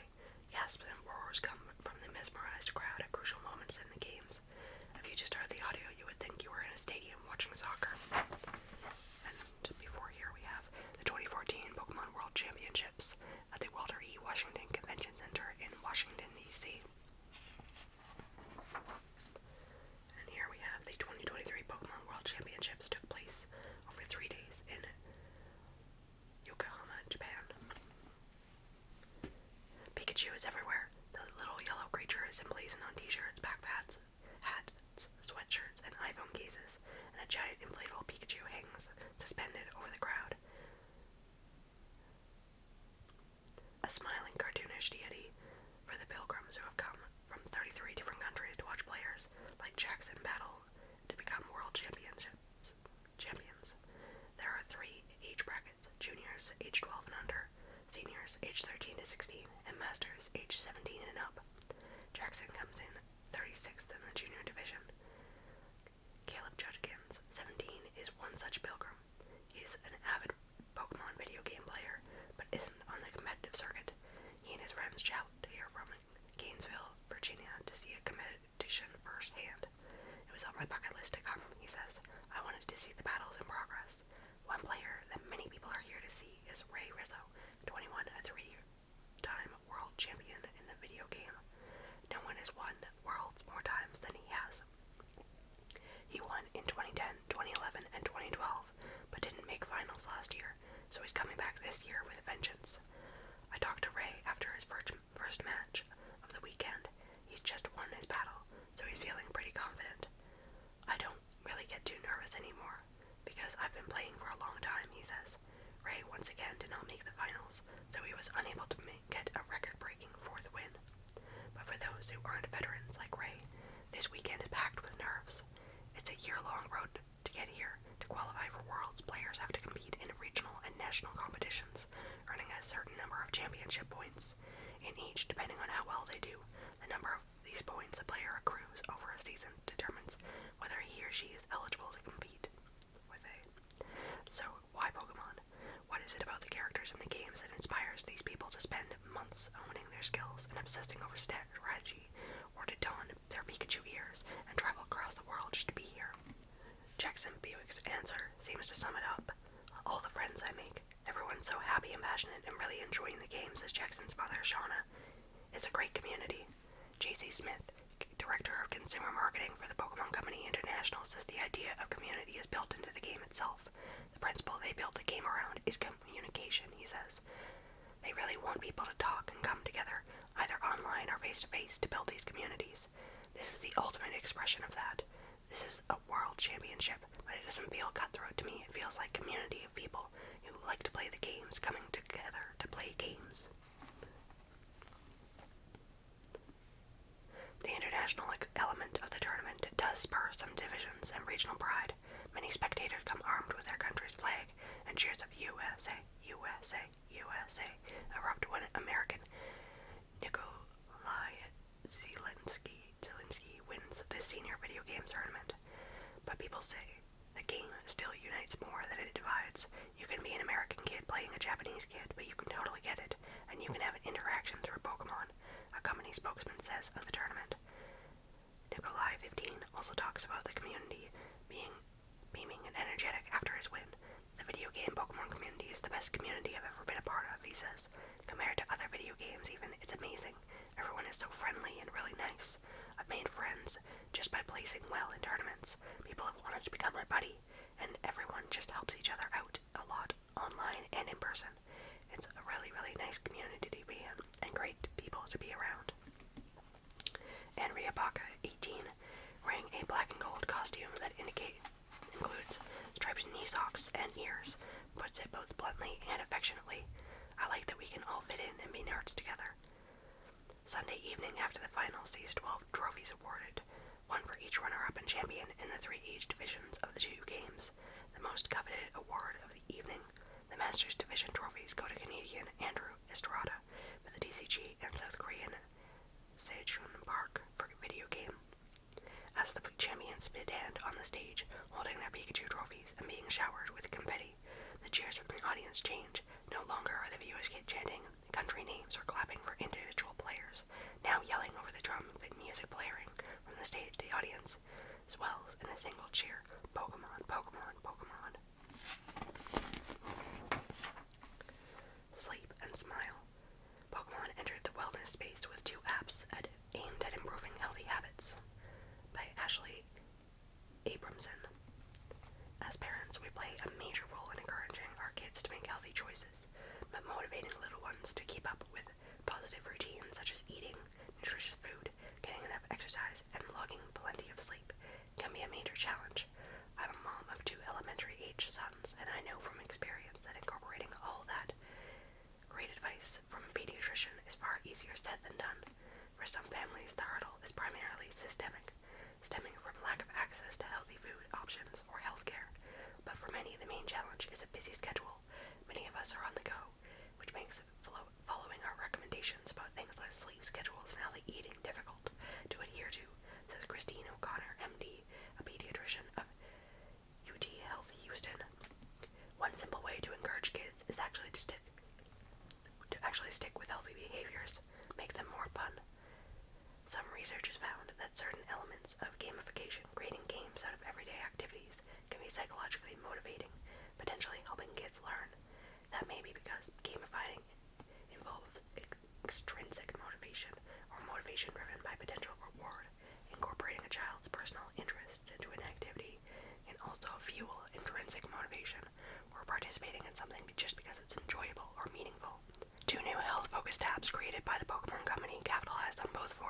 motivation. Pokemon Smile, launched in 2020, uses augmented reality to teach kids how to brush their teeth and adhere to a daily toothbrushing routine. Pokemon Sleep, which came to market in 2023, is a sleep tracking app that rewards users with Pokemon depending on their sleep quality. According to Deborah Tate, PhD, a professor in the Health Behavior Department at the University of North Carolina, health-motivating apps such as these can be helpful in promoting positive health outcomes, especially if they incorporate factors known to motivate behavior, like rewards, personalized feedback, and encouragement to persist amid challenges. But so far, there's not a lot of research on kids' health apps. The majority of the evidence base is adults, specifically adults, in the majority population, Tate says. I decided to do my own experiment, figuring it couldn't hurt to find new ways to motivate my boys. Like most kids, mine often complain about brushing their teeth before school and bed, and I've also had a hard time enforcing a consistent bedtime with our busy schedule. Plus, we have a fair share of midnight wake-ups at my house. As I downloaded the apps, I realized this isn't the first time Pokemon has ventured into the health space. My oldest son was a toddler when Pokemon Go, a mobile app that allows you to catch virtual Pokemon in your area, blew up in 2016. It was too young to play the game at that time, but I remember thinking the app could be a great way to get the kids outside and moving around, all the while pursuing an interest, albeit on screens. Pokemon Smile. The first app we tried was Pokemon Smile. Basically, you watch yourself brush on the phone screen in front of you while donning a Pokemon of your choice on your head. As you brush, you erase purple gunk from an animated mouth at the bottom of the screen. Once the 1, 2, 3, or 3 minute timer is up, you can choose how long the session is. The app rewards you with a Pokemon to add to your virtual collection in the app. I found the app to be cute and engaging, with colorful graphics and lively music. The rewards are especially motivating. My kids were more excited than ever to brush, and they stayed motivated throughout the entire session. They often get tired of brushing and give up, but the app encourages kids to keep brushing or go faster to keep them engaged. You can also set notifications that remind you to brush, which would be handy if you forgot to remind your kids or if your children have their own devices. My primary complaint about Pokemon Smile is that it was a little cumbersome to hold the phone in the entire time. Some App Store reviewers note the aggressive brushing encouraged by Pokemon Smile could be painful or even lead to bleeding gums, especially for people who haven't always prioritized dental health in the past. We didn't have that problem, but it's probably a good idea to talk to your children's dentist about best practices for brushing before diving into an app like this one. Pokemon Sleep. Next, we tried Pokemon Sleep, which motivates better sleep habits by rewarding kids with virtual Pokemon characters based on how many hours of sleep they get. For this one, you choose a bedtime goal, and you get a reminder when it's time to get ready for bed. Then you sleep with the phone face down next to you in bed, not on a bedside table or the app notes, and might not accurately track. The app keeps track of how quickly you fall asleep and the stages of sleep you log. The more hours of sleep you get, the better you score the next morning, and the more Pokemon you earn. My kids were excited to go to bed for the first time. We tried Pokemon Sleep, but they lost interest after a few nights. The story element of the game, Professor Neroli is researching sleep styles of Pokemon, might be a little complex for younger kids, since my kids don't have iPhones of their own. It was a little annoying to have to leave our own device in their bed, and I felt a little uneasy about tracking their data. But overall, I could see why parents struggling with their children's sleep might find this app appealing and worth a try. I described my experience to Tate and O'Connor, and they agreed that these could be good tools for helping promote kids' health. O'Connor says she sees the potential for apps like these to support families looking for ways to incorporate healthy routines into their lives. There are a lot of areas where apps can be used, such as logging nutrition and water intake, tracking exercise, and encouraging mental healthy practices, like deep breathing, mindfulness, and meditation, she says. When you're looking for a kid's app, there are a lot of components to consider. Tate suggests choosing options that not only educate your kid on the behavior you want to enforce, but provide personalized feedback about how they're progressing and suggestions on how to keep going in the face of obstacles. Apps like Pokemon Smile and Sleep that use artificial intelligence, which analyzes user data and tailors suggestions accordingly, play a part in this. Here it says, using a smartphone camera, children can brush their teeth to rescue Pokemon in Pokemon Smile. O'Connor requires close parental supervision, making sure the app you choose is age appropriate. It's also vital to bear in mind the expert recommendations about screen time. The American Academy of Pediatrics, AAP, recommends limiting electronics use for kids under 18 months old and only doing educational activities with a parent. From 18 months to age 2. For kids between the ages of 2 and 5, the AAP recommends limiting non-educational on-screen activities to an hour per day under parental supervision. Kids ages 6 and older benefit the most from apps and activities that encourage healthy habits. O'Connor says, be sure to look at the app together and make sure it's safe, she adds. But even if you find a great app, keep in mind that it doesn't replace other important practices. For example, Connor says sleep hygiene, things like following a consistent bedtime routine and avoiding screen time before bed, is critical for encouraging kids' sleep. And along with twice daily brushing, it's still important to encourage healthy eating, flossing, and visiting the dentist on a regular basis. In either case, your child's medical providers are the best resource for their well-being. The app might be useful to add on, but it's not a substitute for other healthy behaviors, O'Connor says. And here we've got all the credits. And one last page. How to spot a fake. Knockoff Pokemon cards are flooding the market. Know what to look for to avoid a scam, by Courtney Mifsud Intraglia. Mind the E. Any incidents where Pokemon is spelled without the accent over the E means that you might have a fake. So basic Pokemon. Watch HP. Hit points of more than 1,000 mean the card is fake. No Pokemon card has an HP higher than 340. Okay. I'm curious how this will hold up as the cards keep going with power creep and all that. I feel like there's higher cards than that now, but maybe I'm wrong. Let me know in the comments if you're still here. Different fonts. Compare the card to the official online card. Fakes often include different fonts or spelling errors in the description. Check the edge. A quick way to test if your Pokemon card is real is to take a close look at the edge. Real Pokemon cards have a very thin layer of black between the card and board. Fake cards do not have this. And then, is the weakness right? Make sure weakness is correct for the Pokemon, and that the energy symbol is clear and the same size as on other cards. Interesting.